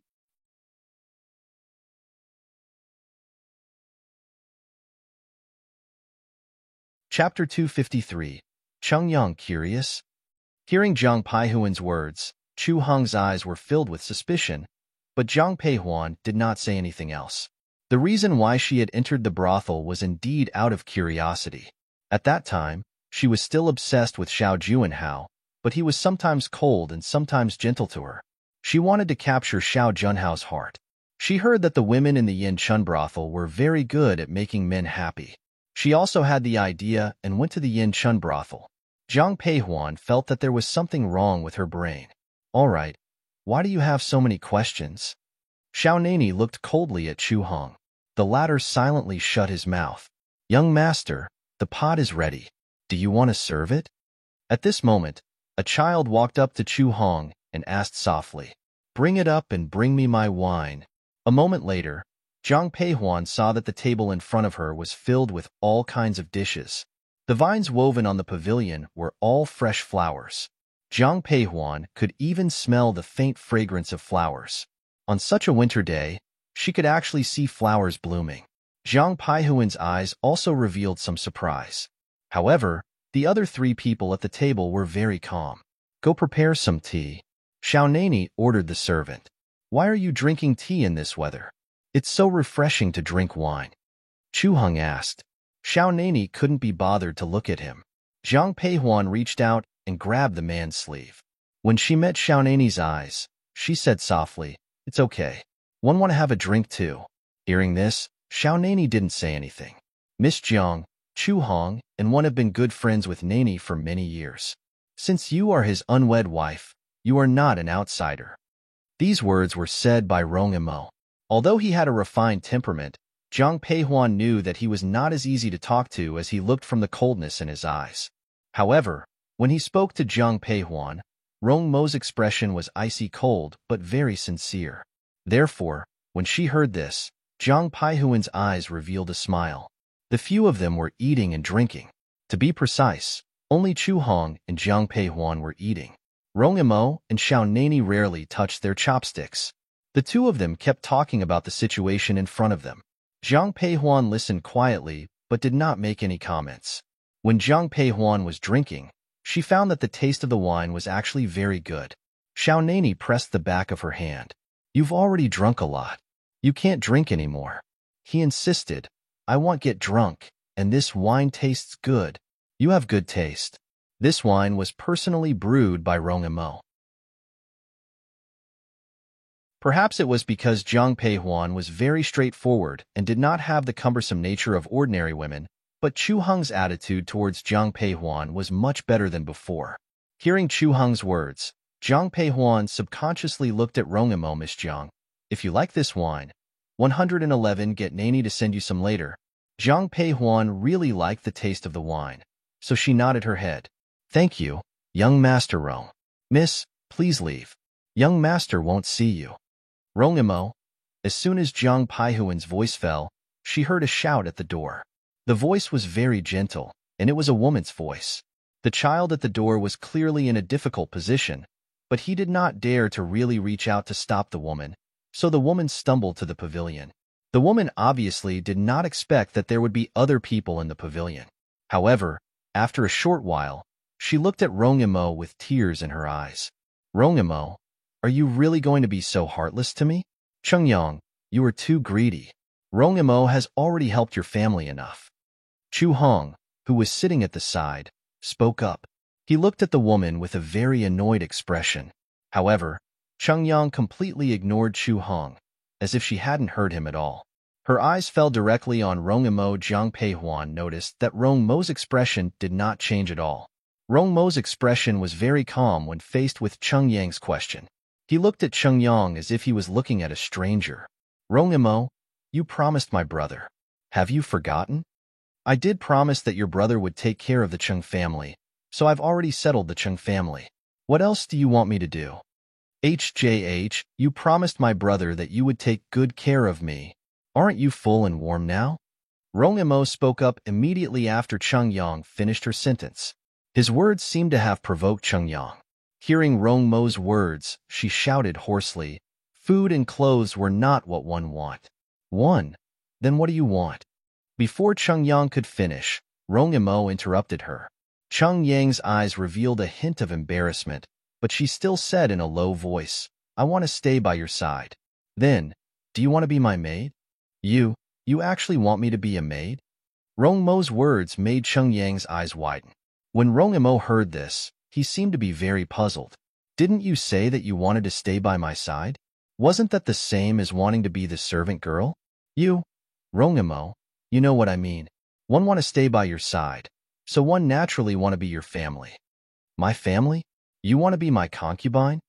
Jiang Peihuan, who was sitting quietly beside Xiao Nani, almost laughed out loud when she heard Rong Mo's words. Although she didn't know who this Cheng Yang was, she could tell that this girl wasn't a simple person. In the beginning, she had been worried that Rong Imo would be at a disadvantage. Now, it seemed that she had underestimated this young master Rong. That was true. How could a person who could create a business like the Yin Chun brothel be a simple person? When Cheng Yang heard the word concubine, she seemed to have been greatly insulted. Her eyes were filled with anger as she shouted at Rong Imo, I'm the young lady of the Cheng family. How can you make me a concubine? Don't tell me you still want to be my primary wife. Cheng Yang didn't say anything. She obviously had this thought. Seeing that she didn't say anything, Rong Imo suddenly let out a chuckle. However, Jiang Peihuan, who was sitting next to Xiao Nani, could sense a hint of mockery in his smile.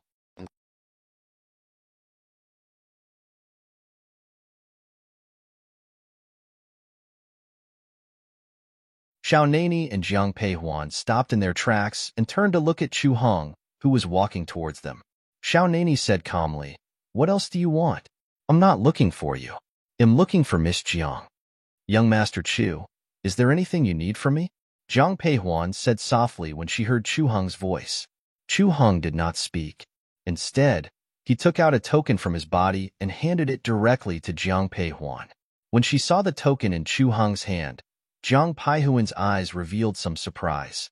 Although this token looked ordinary, Jiang Peihuan knew that this was Chu Heng's command token. With this token, one could use all the property and power under his name. Young Master Chu, what do you mean by this? You and Nani will be getting married in half a month. It's not convenient for me to attend your wedding. This token can be considered my wedding gift to you. Upon hearing this, Jiang Peihuan's eyes revealed some surprise. However, She did not reach out to take it, but turned to look at the man beside her. Xiaonani didn't say anything. Instead, he nodded.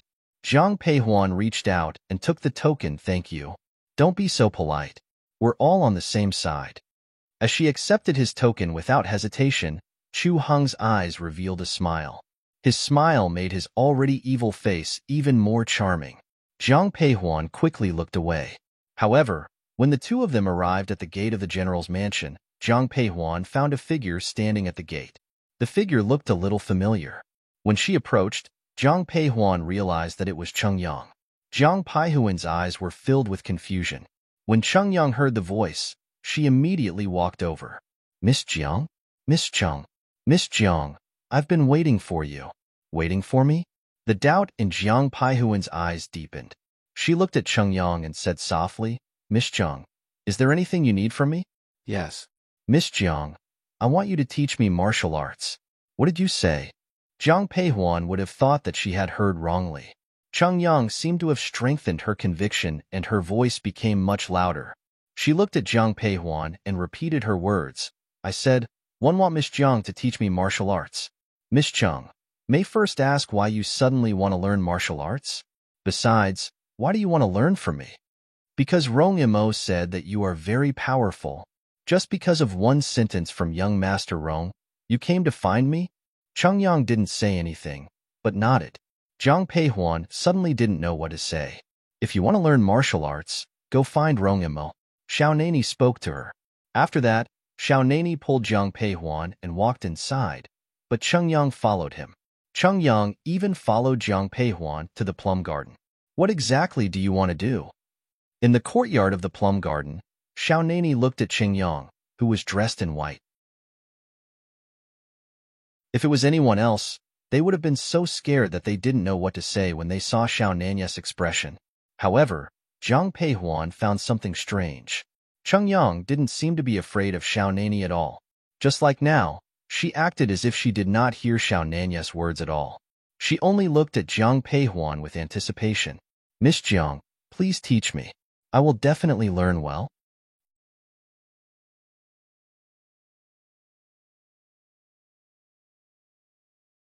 Chapter 255. You can't even enter the Qing mansion, Miss Cheng. Learning martial arts isn't something that can be achieved overnight. Moreover, it's best to start learning martial arts when you're young. Is there no other way? Hearing Zhang Peihuan's words, Cheng Yang's eyes revealed a trace of disappointment. Zhang Peihuan did not speak. She just smiled and looked at Cheng Yang. Suddenly, Cheng Yang's eyes lit up. She looked at Zhang Peihuan and said excitedly, Then can one learn medicine from you? How did it Tish Cheng know that I know medicine? Hearing Cheng Yang's words, Zhang Peihuan's eyes revealed a bit of surprise. Cheng Yang pointed at Zhang Peihuan and said softly, One smell the fragrance of medicine on your body. Hearing this, Zhang Peihuan subconsciously smelled her sleeve. There was indeed a medicinal fragrance, but the smell was very faint. If one did not smell it carefully, one would not be able to smell it at all. Cheng Yang was still looking at Zhang Peihuan expectantly. However, when she thought of Cheng Yang's special identity, Zhang Peihuan didn't know how to deal with it. She directly looked at Xiaonani beside her. The man did not say anything and went forward. What are you doing? Seeing Xiaonani walking towards her, Cheng Yang's eyes were filled with vigilance. Then, she fell to the ground. Zhang Peihuan, who saw this scene, was stunned. Looking at the man beside her, Zhang Peihuan couldn't help but ask, Why did you knock her out? This is the simplest way. You can't get through to her. After saying that, Xiaonani glanced at the tree. Then, Han Feng flew down. Master, send her to Rong Imo. Yes. Hearing Xiaonani's words, Han Feng picked Cheng Yang up from the ground and left the plum garden. Aren't you going back? After Han Feng left, Xiaonani followed Zhang Peihuan into the room. Looking at the sky outside, Zhang Peihuan could not help but look at the man beside her. Huan Er, at this moment, I just hope that time can pass faster. Hearing this, Zhang Peihuan's eyes revealed some doubt. Seeing the expression in her eyes, the man whispered, So, one could be with you. When he said the last sentence, the man's eyes were full of gentleness. Seeing the expression in his eyes, Jiang Peihuan felt her cheeks burning up.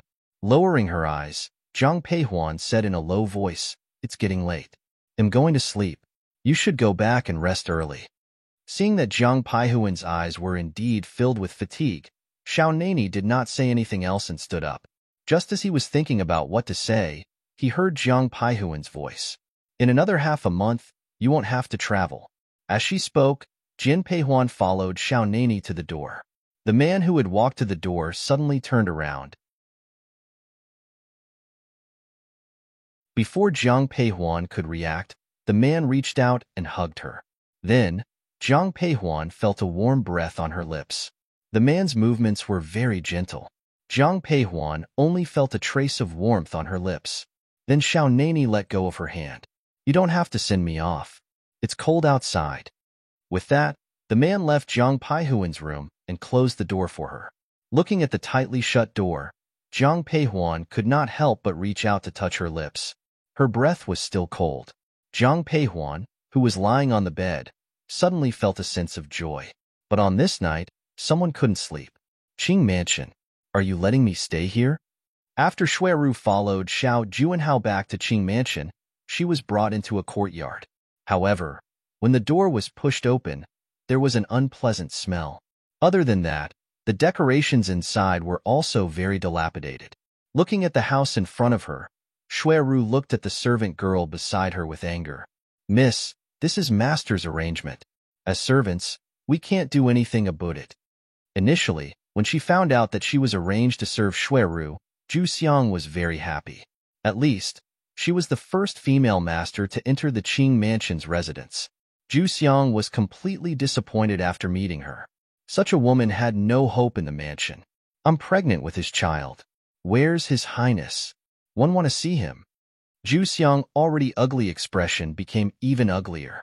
"Miss, His Highness is busy every day. How can you see him whenever you want?" "You bastard, how dare you talk to me like that?"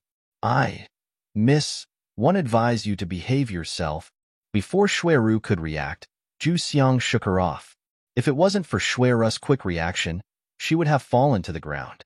Xueru's eyes still revealed a gloomy expression as she glared fiercely at Zhu Xiang. Xueru's eyes were gloomy as she said, "Bitch, do you believe that one will make you disappear? If Master wanted to kill me, one would naturally accept it. But miss, you are not my master." After saying this, Zhu Xiang left. Xueru clenched her fists tightly as she watched her leave. What she didn't know was that Xiao Juanhao had heard everything very quickly. In the main hall, Lin Mingyao was carefully bandaging Xiao Junhao's wound. It was the same wound that Xiao Nani had caused in the general's mansion. Pei Wu was reporting what had happened to Xueru to Xiao Juanhao. Xiao Junhao's eyes revealed a hint of mockery. "Your Highness, why don't you send 2 maids with better attitude to serve Miss Xue? After all, she is still pregnant with your child." If the Xue family really gave up on her, the child in her belly would be meaningless. Xiao Juanhao said calmly.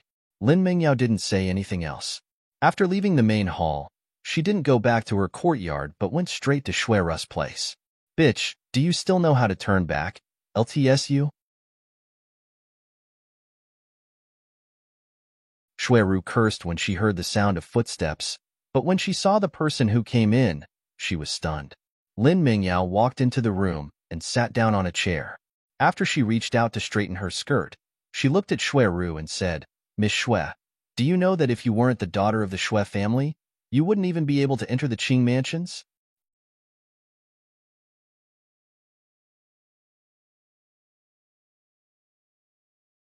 Chapter 256. Xueru returns to the general's mansion. "What nonsense are you talking about?" Xueru's eyes were filled with anger when she heard Lin Mingyao's words, but she still suppressed her anger when she thought of her current situation.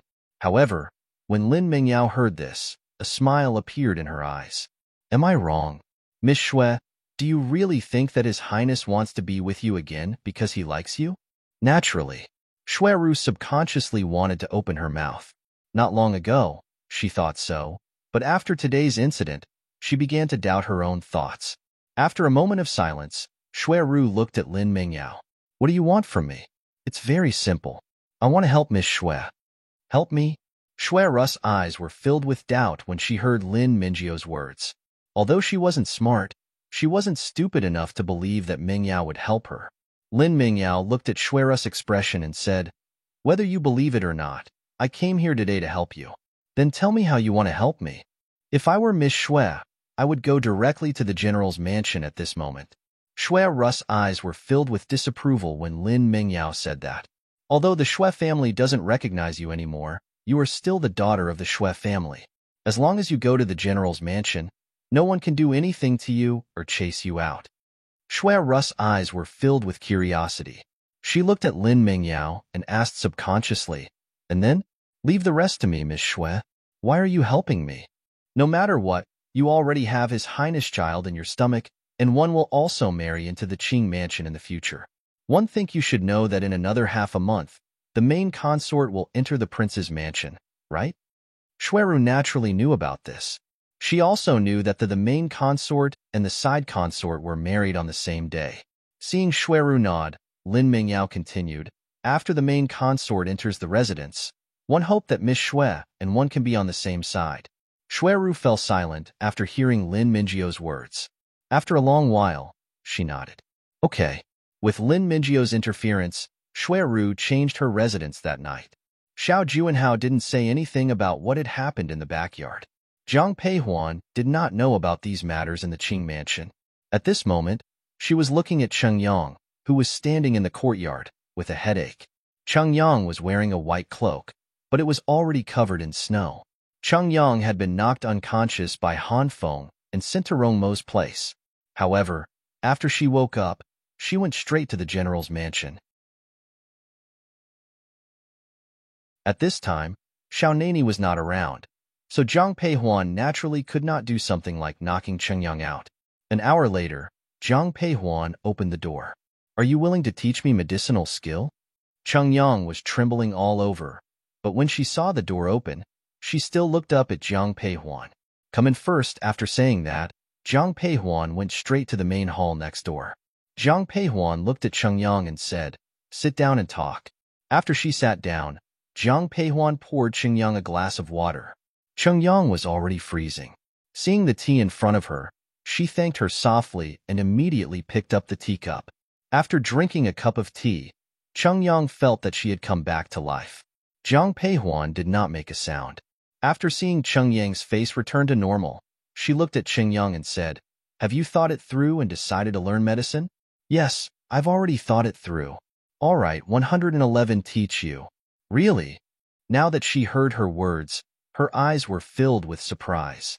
Zhang Peihuan did not speak but nodded. Cheng Yang whispered, "Aren't you going to ask me why I want to learn medicine? That's not important. What's important is that since you've already decided, one hope you won't give up so easily. Don't worry, I'll definitely study hard." Cheng Yang suddenly knelt down in front of Zhang Peihuan. Before she could react, Cheng Yang had already bowed to her 3 times. "What are you doing?" Zhang Peihuan was stunned. Cheng Yang smiled and said, "You're my teacher now. I naturally have to pay my respect to you." Zhang Peihuan was speechless. Zhang Peihuan had never come into contact with someone with such a strange personality as Cheng Yang. "Master, when will you start teaching me medicine?" "Don't call me master. Then I'll call you Huan Er." As soon as Zhang Peihuan finished speaking, Cheng Yang spoke directly. "Huan Er, when will you start teaching me medicine?" Zhang Peihuan asked herself that she was not that familiar with Cheng Yang, but seeing the smile in her eyes, she did not say anything. Zhang Peihuan put a few medical books in front of Cheng Yang and said softly, "Before you study medical books, you should read these books first." "All right, then I'll go back first." Reaching out to pick up the medical book on the table, Cheng Yang left Zhang Peihuan's plum garden. In the heavy snow, her figure was a little thin, but she walked very firmly. Look at her small body figure. Zhang Peihuan's eyes had a bit of complexity. "Eldest miss, your cousin is here." Just as Cheng Yang left, Lu Er walked up to Zhang Peihuan. Hearing her words, the first thing Zhang Peihuan thought of was Shui. "Where is she?" "In Madame's courtyard." Zhang Peihuan did not say anything and walked directly in the direction of Yanlin. When Zhang Peihuan walked into the main hall, she saw Shui Yin getting someone to prepare supplements for Shui. It seemed that she was prepared to let Xueru stay. Jiang Paihuan's eyes flashed, but she did not say anything. Instead, she stepped forward and bowed to Shui Yin. Mother? Huan Er, why are you here on such a snowy day? I heard that cousin is here, so I specially came to take a look. Hearing Jiang Paihuan's words, Shui Yin nodded and then said softly, your cousin already knows her mistake. It's just that your grandmother is currently in a fit of anger, so one let her stay in our residence for a few days. After a few days, when your grandmother's anger has subsided, we will settle your cousin's matter. Has cousin dispelled the idea of marrying into the Qing mansion? After a moment of silence, Jiang Peihuan opened her mouth.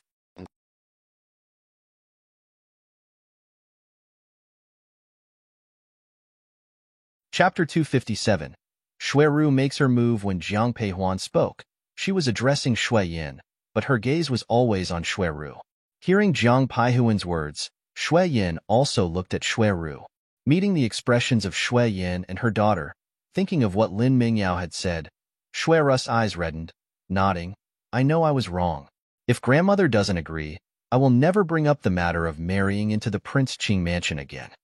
In that case, we should inform maternal grandmother so she won't be worried. After looking at Xueru, Jiang Peihuan turned to Shui Yin. But before Shui Yin could speak, Xueru interrupted, let's not inform grandmother yet. Seeing Jiang Peihuan's puzzled look, Xueru whispered, I was foolish before and upset grandmother. I'll apologize to her in a few days when she has calmed down. Then well, do as you wish. Upon hearing this, Jiang Peihuan said nothing more. Mother, if there's nothing else, I'll go back to my courtyard. All right. Watching Shui Yin nod, Jiang Peihuan stood up. As she was about to exit, she heard Xueru's voice, Cousin Huan Er? Hearing this, Jiang Peihuan stopped in her tracks, turned to look at Xueru, and softly inquired, Cousin Ru, is there something else? Cousin Huan Er, can I stay in your courtyard? You want to stay in my courtyard, Cousin Ru? Shui Yin, sitting in the main seat, flashed a hint of confusion at Xueru's request. Facing Shui Yin, Xueru softly said, Aunt, I'm a little scared. I'm only familiar with Huan Er in this mansion, so I hope to have her company. This? Hearing Xueru's words, Shui Yin was somewhat conflicted. After all, it was her niece, and it was hard to refuse outright. However, she also didn't want to impose on her daughter, so she looked at Jiang Peihuan. Huan Er, what do you think? Mother, let Cousin Ru stay in my courtyard. Cousin Huan Er, thank you. It's no problem. I'll have someone prepare a room for you. Hearing Xueru, Jiang Peihuan responded calmly. However, Xueru quickly added, I want a room close to yours. If Cousin Ru wants to stay close to me, it's fine, but Xiaobai is always in my room. I'm afraid if you're too close, it might bite you. Then, I better stay a bit further, but not too far. Thinking of Xiaobai, Xueru felt a pang in her leg, even though her wound had already healed. Subsequently, Xueru followed Jiang Peihuan to the plum garden. When Lu Er saw Xueru, her eyes widened in surprise. Only after Xueru and Jiang Peihuan had gone, she tugged on Yu Er's hand. Why is she here? Do your job and mind your own business? Yu Er responded coldly. By this time, Jiang Peihuan had already shown Xueru to a room in the plum garden, located in the opposite direction from her own. Opening the door, Jiang Peihuan said, Cousin Ru, you can stay here. Okay. Xueru looked around the tidy room and nodded in approval. Yu Er, find 2 obedient maids to serve Cousin Ru. Yes, eldest Mississippi. Cousin Ru, if you need anything in the next few days, just let me know. Cousin Huan Er, thank you so much. You're too kind, Cousin Ru. Yi Xiao, eldest miss. As soon as Jiang Peihuan's voice fell, Yi Xiao appeared before her. Looking at Yi Xiao, Jiang Peihuan whispered, keep an eye on Cousin Ru for the next few days. Yes. Regarding Xueru's arrival, Jiang Peihuan always felt something was amiss. However, Xueru was from the Xue family, and Jiang Peihuan couldn't directly do anything, so she could only have someone secretly keep an eye on her. At this time, Xueru was closing the windows and doors of her room. Only when the room was completely empty did she open the note in her palm, which was given to her by a maid just a while ago. Seeing the contents of the note, a trace of conflict flashed in Shui Ru's eyes, but she finally made up her mind. At the same moment in the Prince Qing's mansion, Lin Mingyao was talking to Xiao Juanhao about Shui Ru. Your Highness, the message has been delivered to Miss Shui. As long as she places the item in Jiang Hong's study, he will certainly be punished by the Emperor. Your Highness, Jiang Hong doesn't want to side with you. In that case, he should be removed. Once Jiang Hong falls, Jiang Peihuan will be just like her, and not the miss of the general's mansion as she is now, especially given that her own father was exiled to the northern border. Don't worry. I will take care of the matter regarding your father. After a moment of silence, Xiao Juanhao looked at Lin Mingyao and whispered. Hearing this, gratitude spread across Lin Mingyao's face, though her eyes remained unchanged. Thank you, Your Highness. Shui Ru's sudden return to the general's mansion didn't alarm anyone, but the head of the Jiang family knew about it. Due to Shui Yan's relationship, no one said anything. For the first few days, Shui Ru was very calm. But on the evening of the fourth day, under the pretext of taking a walk, she went to Yanlin. At this time, Shui Yan was not in Yanlin. Yi Xiao, who had been secretly watching Shui Ru, immediately went to Jiang Peihuan's room after seeing Shui Ru leaving Jiang Hong's study. You said she went to my father's study? Yes. Seeing Yi Xiao nodding, Jiang Peihuan immediately said, Let's go to my father's study. Eldest miss, should we inform the first madam and the great general about this? No need. After a brief silence, Jiang Peihuan shook her head. Seeing this, Yi Xiao didn't say more and followed Jiang Peihuan to Jiang Hong's study. Jiang Peihuan frequently entered and left Jiang Hong's study, so her visit didn't attract anyone's attention. After entering the study, Jiang Peihuan began to search carefully. Eventually, she found a letter tucked between the pages of a book. Opening the envelope and seeing its contents, Jiang Peihuan's eyes darkened. The letter contained correspondence between Jiang Hong and those in the northern border. Jiang Hong had already handed over his military seal. If this letter fell into the hands of someone with ulterior motives, Jiang Hong would definitely be suspected by Emperor Qiming. He might even be punished. Holding the envelope in her hand, Jiang Peihuan looked upset. After a long time, Jiang Peihuan gestured to Yi Xiao, who approached, and Jiang Peihuan whispered a few words in her ear. Hearing Jiang Peihuan's words, Yi Xiao nodded. Don't worry, eldest Mississippi.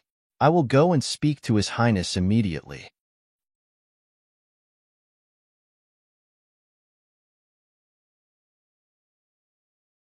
Chapter 258.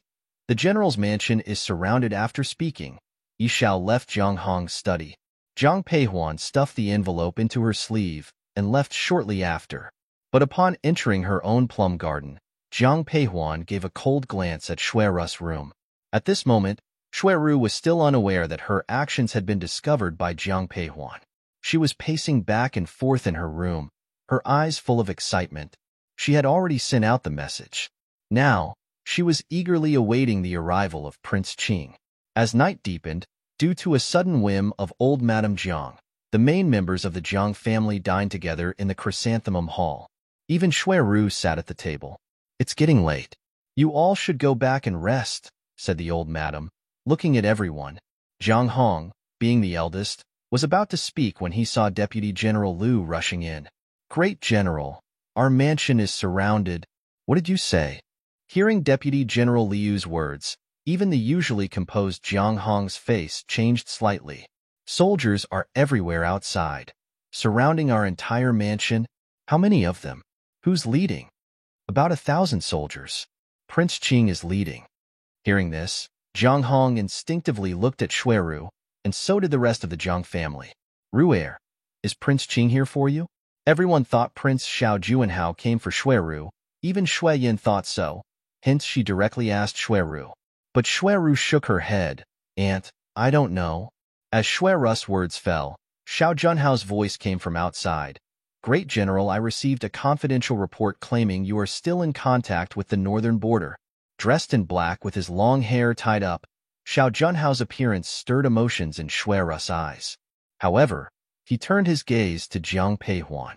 He expected to see panic and fear in her eyes, but she only showed indifference. When Xiao Juanhao finished speaking, Zhang Peihuan stepped forward, defending her family.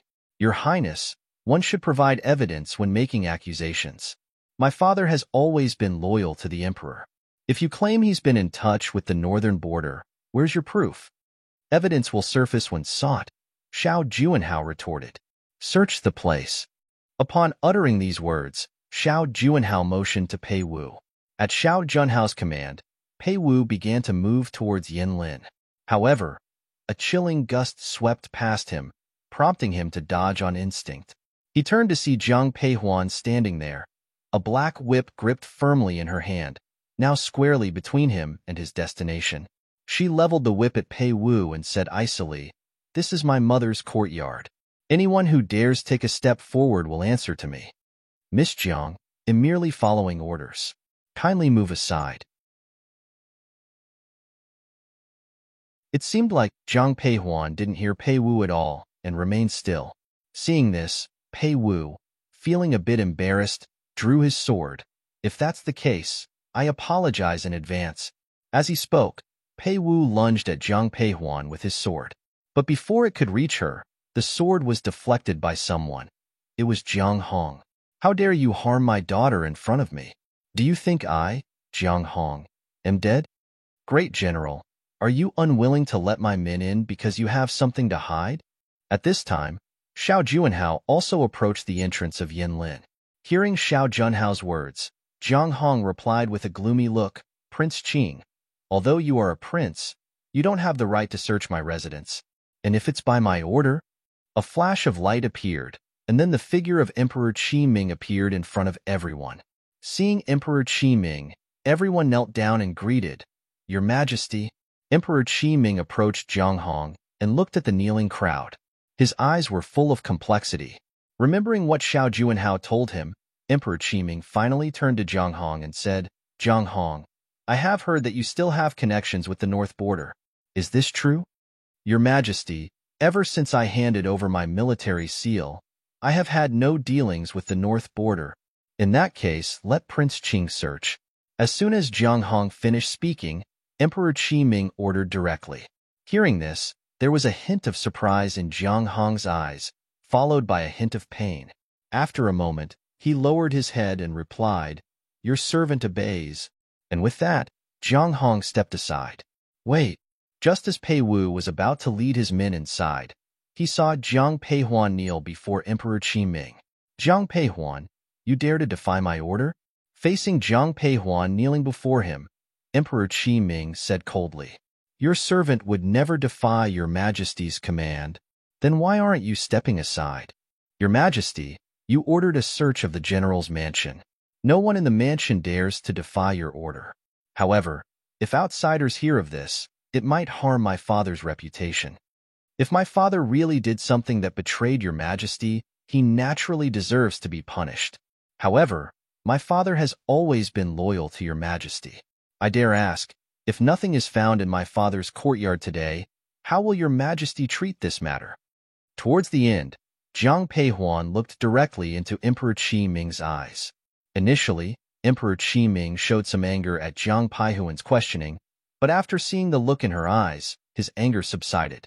After a long pause, he said, If your father is falsely accused, one will stand by your father's side, no matter who speaks ill of him in my presence, and I will severely punish the one who gave me this information. I believe in your Majesty, said Zhang Peihuan as she stepped aside. Subsequently, Pei Wu led his men into the courtyard.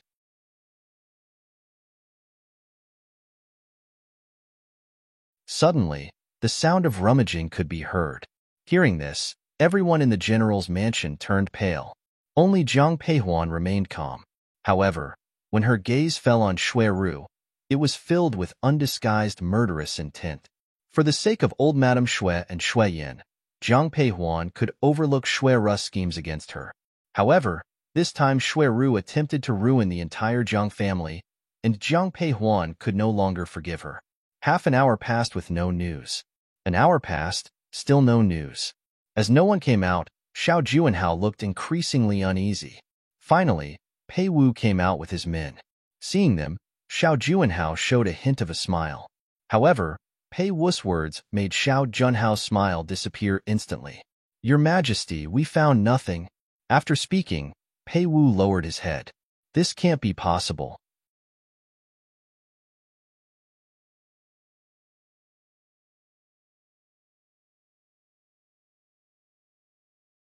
Chapter 259.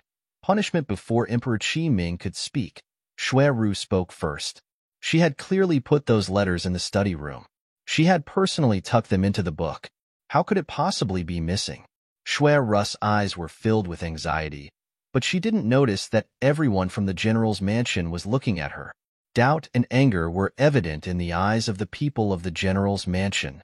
Only Jiang Peihuan looked at Xue Ru with a cold expression. "Who are you?" Hearing Xue Ru's voice, Emperor Qi Ming's attention landed on her. Seeing Emperor Qi Ming in bright yellow robes, excitement filled Xue Ru's eyes. She stepped forward and knelt, fervently saying, "Greetings, Your Majesty." One belonged to the Xue family. 1 a.m. carrying the child of Prince Qing. Upon hearing Xue Ru's words, everyone, including Emperor Qi Ming, was stunned. Emperor Qi Ming's gaze briefly passed over Xiao Juanhao, and with a complex expression, he asked, "Prince Qing, is what she said true?" The moment Xue Ru spoke, Xiao Juanhao regretted getting involved with her. He thought she was too foolish. However, hearing the emperor's words, he had no choice but to reply, "Yes, Imperial Father. It's true that Miss Xue carries my child. So, has the Xue family already promised their daughter to you?" "Your Majesty, our Xue family is not aware of this matter." The one speaking was Xue Yin. Xue Yin had some affection for Xue Ru, her only niece. However, today's events completely changed her perception. She was no fool, otherwise, she wouldn't have followed Zhang Hong on the battlefield for years. Seeing Xue Ru's current state, Xue Yin instantly understood. After Emperor Qi Ming's words, Xue Yin directly spoke up, explaining the Xue family's position.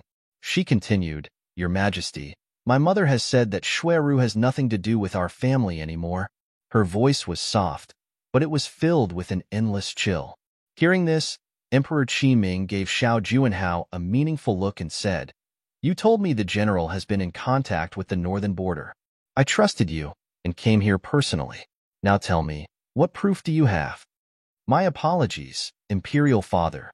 One too was deceived. It seems Prince Qing wasn't deceived, but was looking for a scapegoat. Before Xiao Juanhao could finish, someone interrupted him. Xiao Nani quickly appeared before the crowd. Dressed in a pale moon-white robe, he had no cloak on, and despite the snowy weather, sweat was visible on his forehead. When entering the courtyard, Xiao Nanye's gaze instinctively landed on Jiang Peihuan. She looked back at him. Meeting her gaze, he nodded slightly. Seeing his nod, Jiang Peihuan sighed in relief.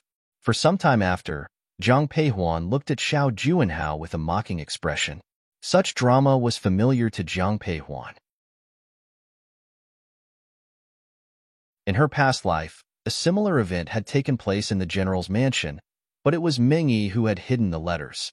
In this life, Meng Yi was already dead, and Jiang Peihuan thought that such an event would not happen again.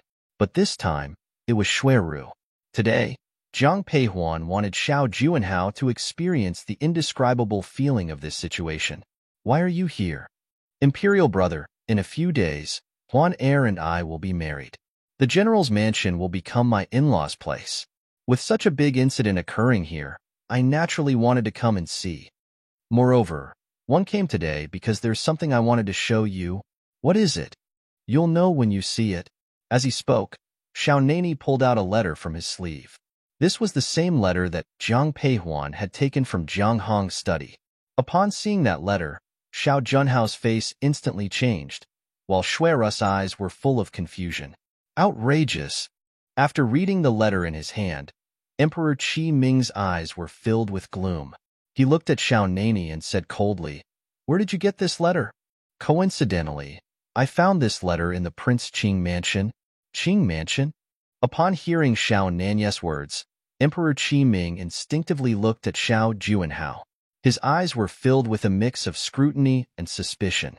Facing Emperor Qi Ming's gaze, Xiao Juanhao hastily kowtowed. Imperial Father, I am wronged. You don't even know what's inside this envelope, and you are already claiming innocence. Could it be that you already know the contents of this letter? Xiao Nani interrupted Xiao Junhao's words again. Hearing this, Xiao Juanhao tightly clenched his fist, not daring to utter another word. After a long silence, Xiao Juanhao, with gloom in his eyes, looked at Xiao Nani. Imperial Uncle, may first ask why you suddenly went to my Qing mansion and coincidentally found this letter? When he said the last sentence, Xiao Junhao's eyes clearly showed suspicion. Yet facing Xiao Junhao's suspicion, Xiao Nani's expression remained calm. He directly replied, our weddings are on the same day. Originally, I wanted to see if you needed any assistance. But one didn't expect to find this letter on the desk in your study. This is nonsense. Xiao Juanhao almost blurted out. Taking a deep breath, he looked at Emperor Qi Ming and said, Imperial Father, one truly am wronged.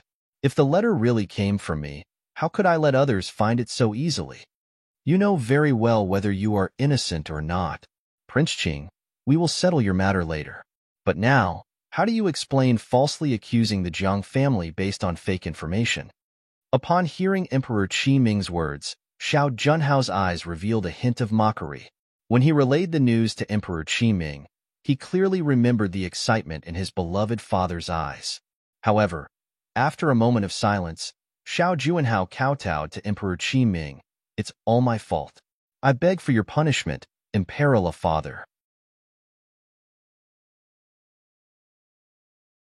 Seeing Xiao Juanhao kneeling before him, Emperor Qi Ming remained silent, then turned to Jiang Hong. He stepped forward, personally helping Jiang Hong up from the ground, and then whispered, one apologize for today's unjust treatment. Your Majesty, you're being too kind. Avoiding Emperor Qi Ming's hand, Jiang Hong stood up directly. Seeing his movement, a hint of complexity flashed in Emperor Qi Ming's eyes, but he said nothing. Looking at the other members of the Jiang family, Emperor Qi Ming softly said, all of you, please stand up. Hearing this, the Jiang family members stood up. For falsely spreading information, Prince Qing is to be severely beaten with 30 boards and is confined to his mansion. Upon Emperor Qi Ming's command, Xiao Juanhao was immediately taken away by the guards.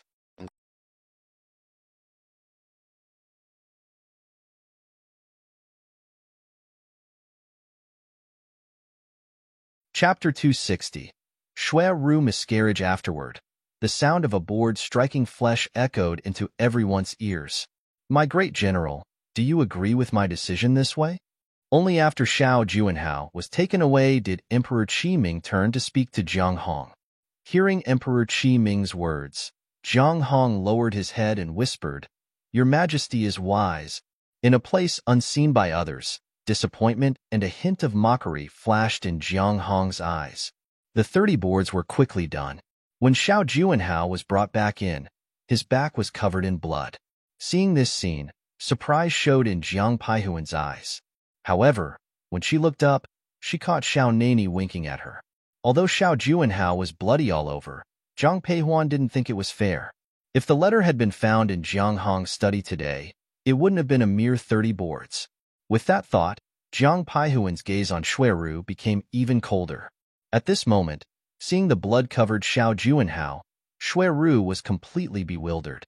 She didn't understand why Emperor Qi Ming, knowing Xiao Juanhao as a prince, would beat his own son so brutally for an outsider. She turned to Emperor Qi Ming and said, Your Majesty, the prince is your own son. How could you beat him like this? Do you have any objection to my decision? Hearing Xue Ru's words, coldness filled Emperor Qi Ming's eyes. Before Xue Ru could respond, Emperor Qi Ming continued, Since you've already been expelled from the Xue family, you're no longer a noble lady. Considering the child in your womb, you will serve in the Qing mansion as a concubine. Concubine? Hearing Qi Ming Emperor's words, Xue Ru's face turned pale instantly. She looked incredulously at Emperor Qi Ming, but Wang Kuan beside him already looked at her coldly and said, You should be thanking His Majesty for his grace. Unable to hold back, Xue Ru turned to Xue Yin, Aunt, but Xue Yin turned her head away. The entire Jiang family looked at Xue Ru with contempt. After all, They had seen Shui Ru's attitude just now. Let's return to the palace. Farewell, Your Majesty. Watching Emperor Qi Ming turn around, everyone bowed in respect. Xiao Juanhao was also taken away by the people from Qing Mansion as Emperor Qi Ming had decreed his house arrest. But Shui Ru was left behind. After everyone else had left, Zhang Peihuan turned to Shui Ru. Cousin Ru, why did you harm our Zhang family? Zhang Peihuan couldn't understand why Shui Ru would do such a thing. So after Emperor Qi Ming and Xiao Juanhao left, she directly confronted Shui Ru. But when Shui Ru heard Zhang Peihuan's words, she feigned ignorance. I don't know what you're talking about. My maid saw you put that letter in my father's study. Don't pretend you don't know.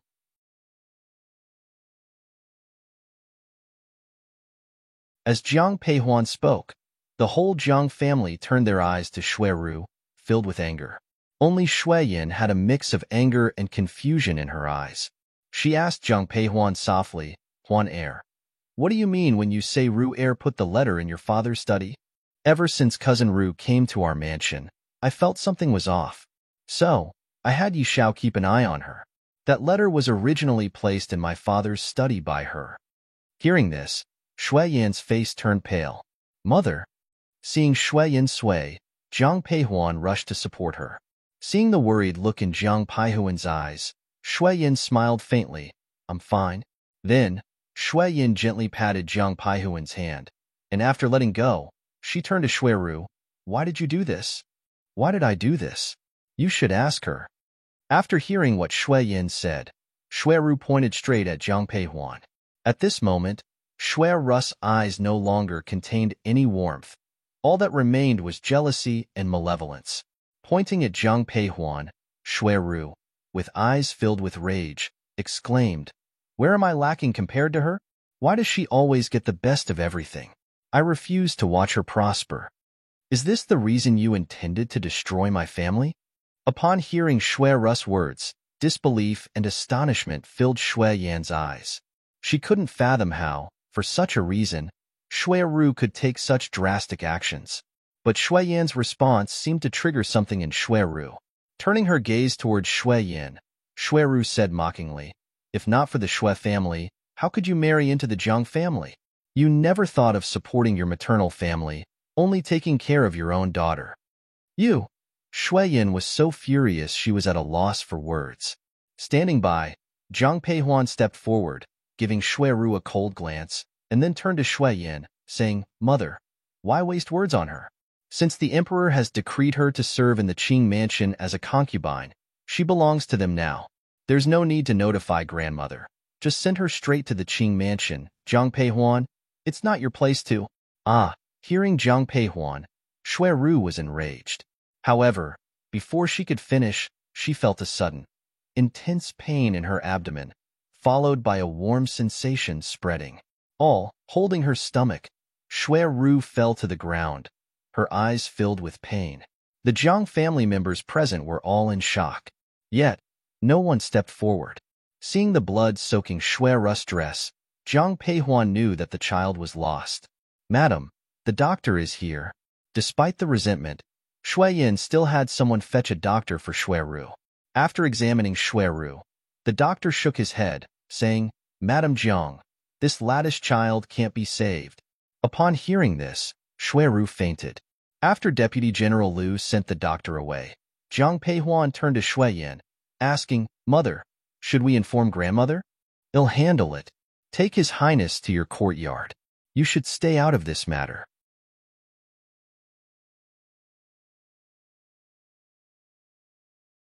Seeing Xiao Nani, who was standing quietly next to Zhang Peihuan, Shui Yan's expression softened a bit. Patting Zhang Peihuan's hand, Shui Yan gently spoke. After that, Zhang Peihuan led Xiao Nani to the plum garden. The two didn't go inside but sat in the pavilion. Soon, Yu Er brought over tea and pastries. As Zhang Peihuan reached out, Xiao Nani, sitting opposite her, had already picked up the teapot, handing her a cup, gently saying, Have some tea first? After she took it, he poured himself a cup as well. The pavilion had charcoal burning, and after drinking the warm tea, they felt a bit warmer. Looking at the man opposite her, Zhang Peihuan softly said, Thank you for today.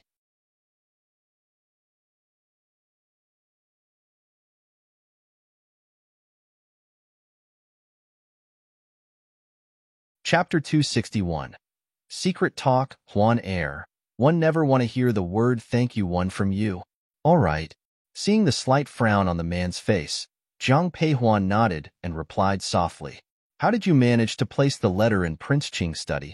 When handing the letter to Xiao Nani, Jiang Peihuan had only asked him to find a way to put the item inside Prince Qing's mansion. Unexpectedly, Xiao Nani had directly placed it in Xiao Junhao's study. Sipping his tea, Xiao Nani spoke faintly. Before I went to Prince Qing's mansion with my men, one made a prior visit. So you personally placed the letter in Prince Qing's study? Yes. Seeing him nod, a complex look appeared in Jiang Peihuan's eyes. After a long time, Jiang Peihuan suddenly looked up at him. Xiao Nani, why are you so good to me? Hearing this, the man was taken aback. Setting down his teacup, he looked into Jiang Peihuan's eyes. Their gazes met, and each saw their reflection in the other's eyes. Noticing her beautiful face, a hint of laughter emerged in his eyes. What if one said, I don't know why either, would you believe me?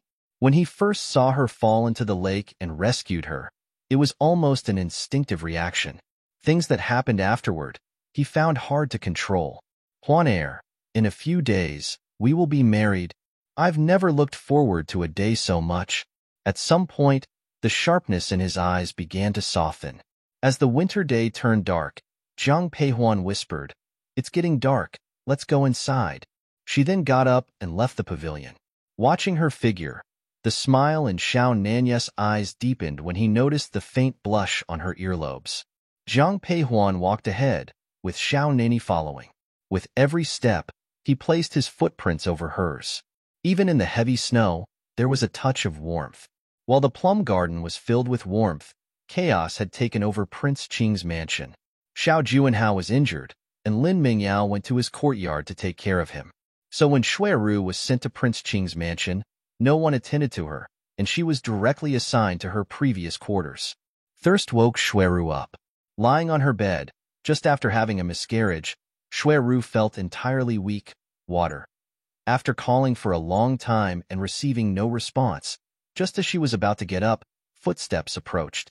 A cup of water was brought to Xue Ru. Only after drinking did she feel revived. However, when she looked up and saw who had brought her the water, her expression instantly changed. Why are you here? The person who had brought water was none other than Yi Xiao. After setting the cup on the bedside table, Yi Xiao spoke. Miss Xue, it seems like the person who advised you from behind doesn't care about you now. Hearing Yi Xiao's words, Xue Ru instinctively wanted to argue but bit her lip hard instead. Seeing her silence, Yi Xiao continued, Miss Xue, you have already been granted to Prince Qing as a concubine by the emperor. If you don't seize the opportunity, you'll always be just a concubine.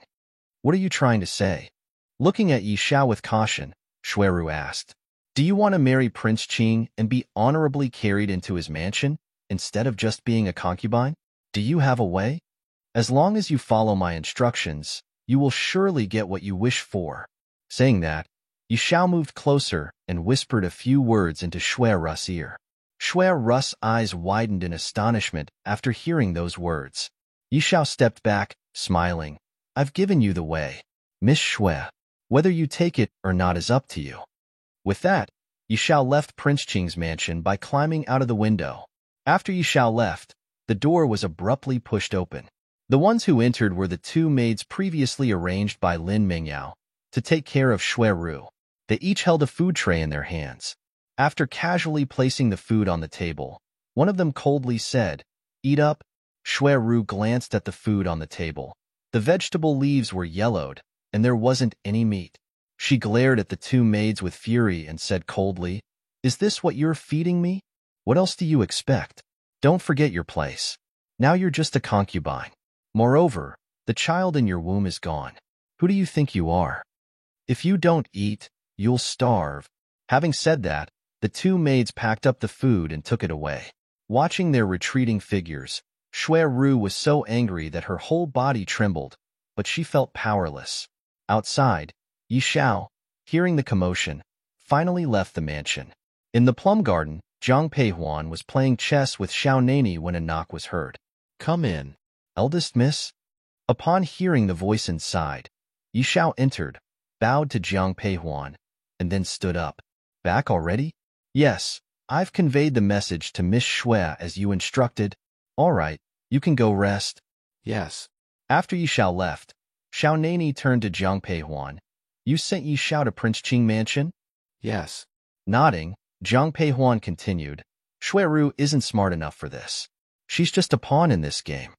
Since Xueru was from the Xue family, Jiang Peihuan couldn't harm or kill her. But those behind the scenes, Jiang Peihuan would never let them off. Anything outside of Jiang Peihuan's matters was of no interest to Xiao Nani. Seeing the fatigue in her eyes, he put down his chess piece. It's getting late. You should rest. I'll head back to the mansion. Wait a moment. Seeing him stand up to leave, Jiang Peihuan quickly called out. Hearing her voice, Xiao Nani paused. Moments later, he saw Jiang Peihuan approaching with a dark-colored cloak. She had wanted to make him another cloak after noticing he always wore the white one.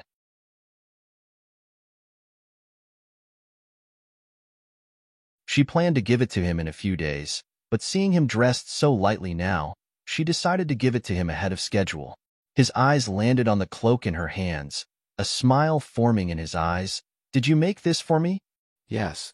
Watching her nod, Xiao Nani immediately took the cloak and draped it over himself, tying the strings without needing Jiang Peihuan's help. Looking down at her, he smiled. How does it look?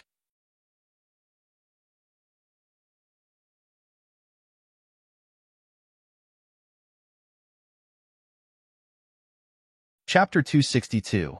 Guessed before, when Xiao Nani wore the white cloak, Jiang Peihuan felt that his demeanor was outstanding. But now, seeing him in the dark-colored one, Jiang Peihuan found that Xiao Nani suited darker colors even more.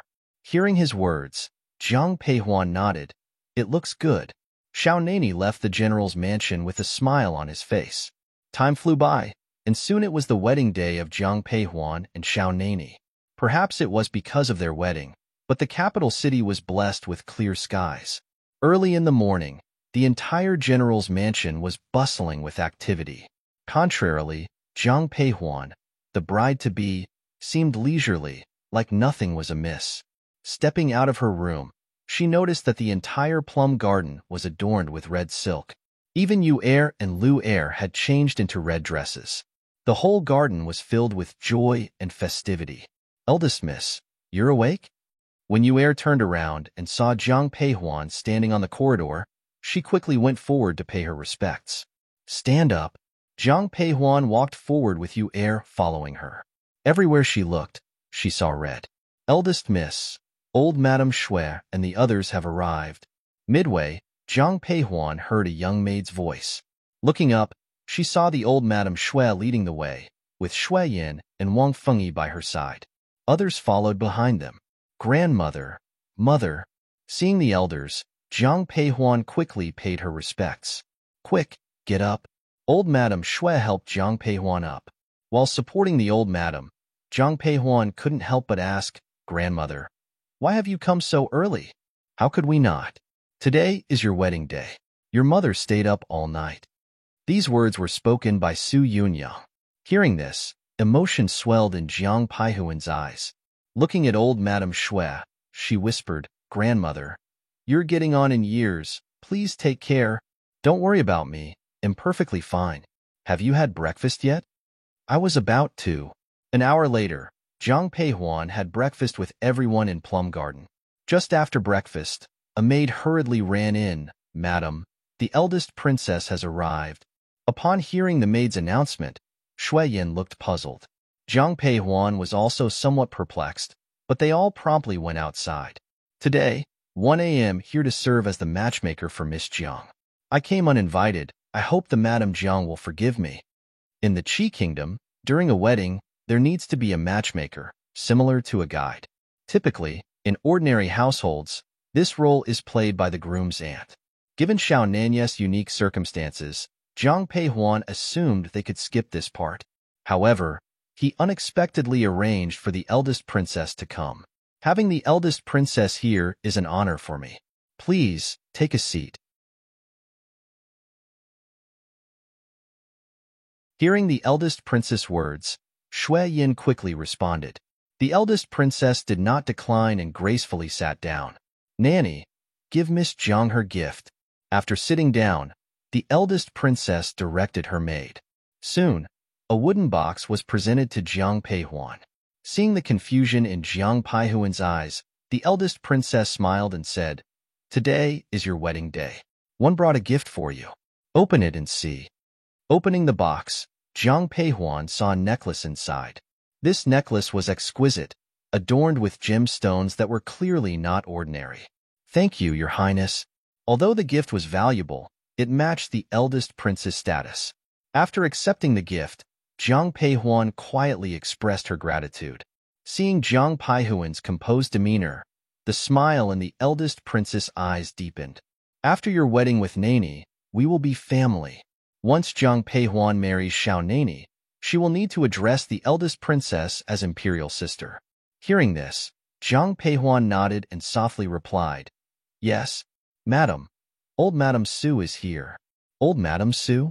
Shui Yin went out and discovered that the visitor was the mother of Duke Su, Old Madam Su. Duke Su of the Qi Kingdom was a key official in the court. He was known for his strict and resolute character, but was highly regarded by Emperor Qi Ming. Even though Duke Su was strict, he was also famously known for his filial piety. However, the general's mansion and the Su family didn't have much interaction. So, seeing the arrival of the old Madam Su at this moment, Jiang Peihuan's eyes were full of puzzlement. Old Madam Su was over 80 years old this year, but she was still spirited. Upon seeing Jiang Peihuan, Old Madam Su smiled broadly. "No wonder King Qing personally asked me to be your matron of good fortune. Indeed, you're a blessed child. Thank you for your efforts, Old Madam Su." Hearing Old Madam Zu's words, Jiang Peihuan stepped forward and respectfully bowed. While others might think Jiang Peihuan was merely expressing gratitude for Old Madam Zu's role, only Jiang Peihuan knew it was because of an incident from her past life. In her past life, the Jiang family was annihilated. During the difficult times, among the entire court, only Duke Su spoke up for the Jiang family. Though it didn't change the Jiang family's fate, Jiang Peihuan still remembered his kindness. Thus, seeing Old Madam Su now, Jiang Peihuan's eyes held deep respect. "I haven't prepared much for today. This amulet was a gift from my grandmother when I was young. Today, one will give it to you. Take it and cherish it." Old Madam Su, standing beside Jiang Peihuan, took an amulet from her waist. The amulet was warm to the touch and symbolized safety and peace. Hearing Old Madam Zu's words, Jiang Peihuan bowed again. "Thank you, Old Madam Su." "Old sister, am one late?" A hearty laughter came from outside the door. It was old Madame Zhong. Beside her was Zhong Yu.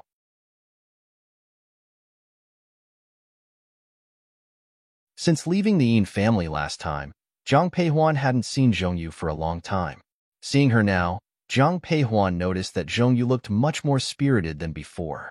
"Old Madame Zhong, Aunt Zhong, Huan Air, today you're getting married. One brought makeup as a gift, hoping that you and King Cheng will live happily ever after." As Zhong Yu spoke, she handed Jiang Peihuan a large wooden box. The makeup gifts were supposed to be displayed, so Jiang Peihuan immediately opened the box. However, upon seeing the contents, she was stunned. The box, the size of an arm, was filled with various jewels. "Did you bring all the dowry your mother gave you?" remarked old Madame Shui. The Shui family and Zhong family had always been close, so old Madame Shui watched Zhong Yu grow up. Hearing old Madame Shui's words, Zhong Yu laughed. "Aunt Shui, are you joking? These trinkets are nothing." "Thank you, Aunt Zhong." Knowing the relationship between Zhong Yu and her mother, Jiang Peihuan softly thanked her after accepting the gift. You're tuning in to the Romance Rendezvous YouTube channel. We're so grateful for your support, and don't forget to subscribe to join us on this incredible journey through captivating stories. Your generosity through donations truly makes a world of difference, as it's the primary source of revenue that allows me to expand and enhance this channel for you. Thank you from the bottom of my heart for being a part of this adventure.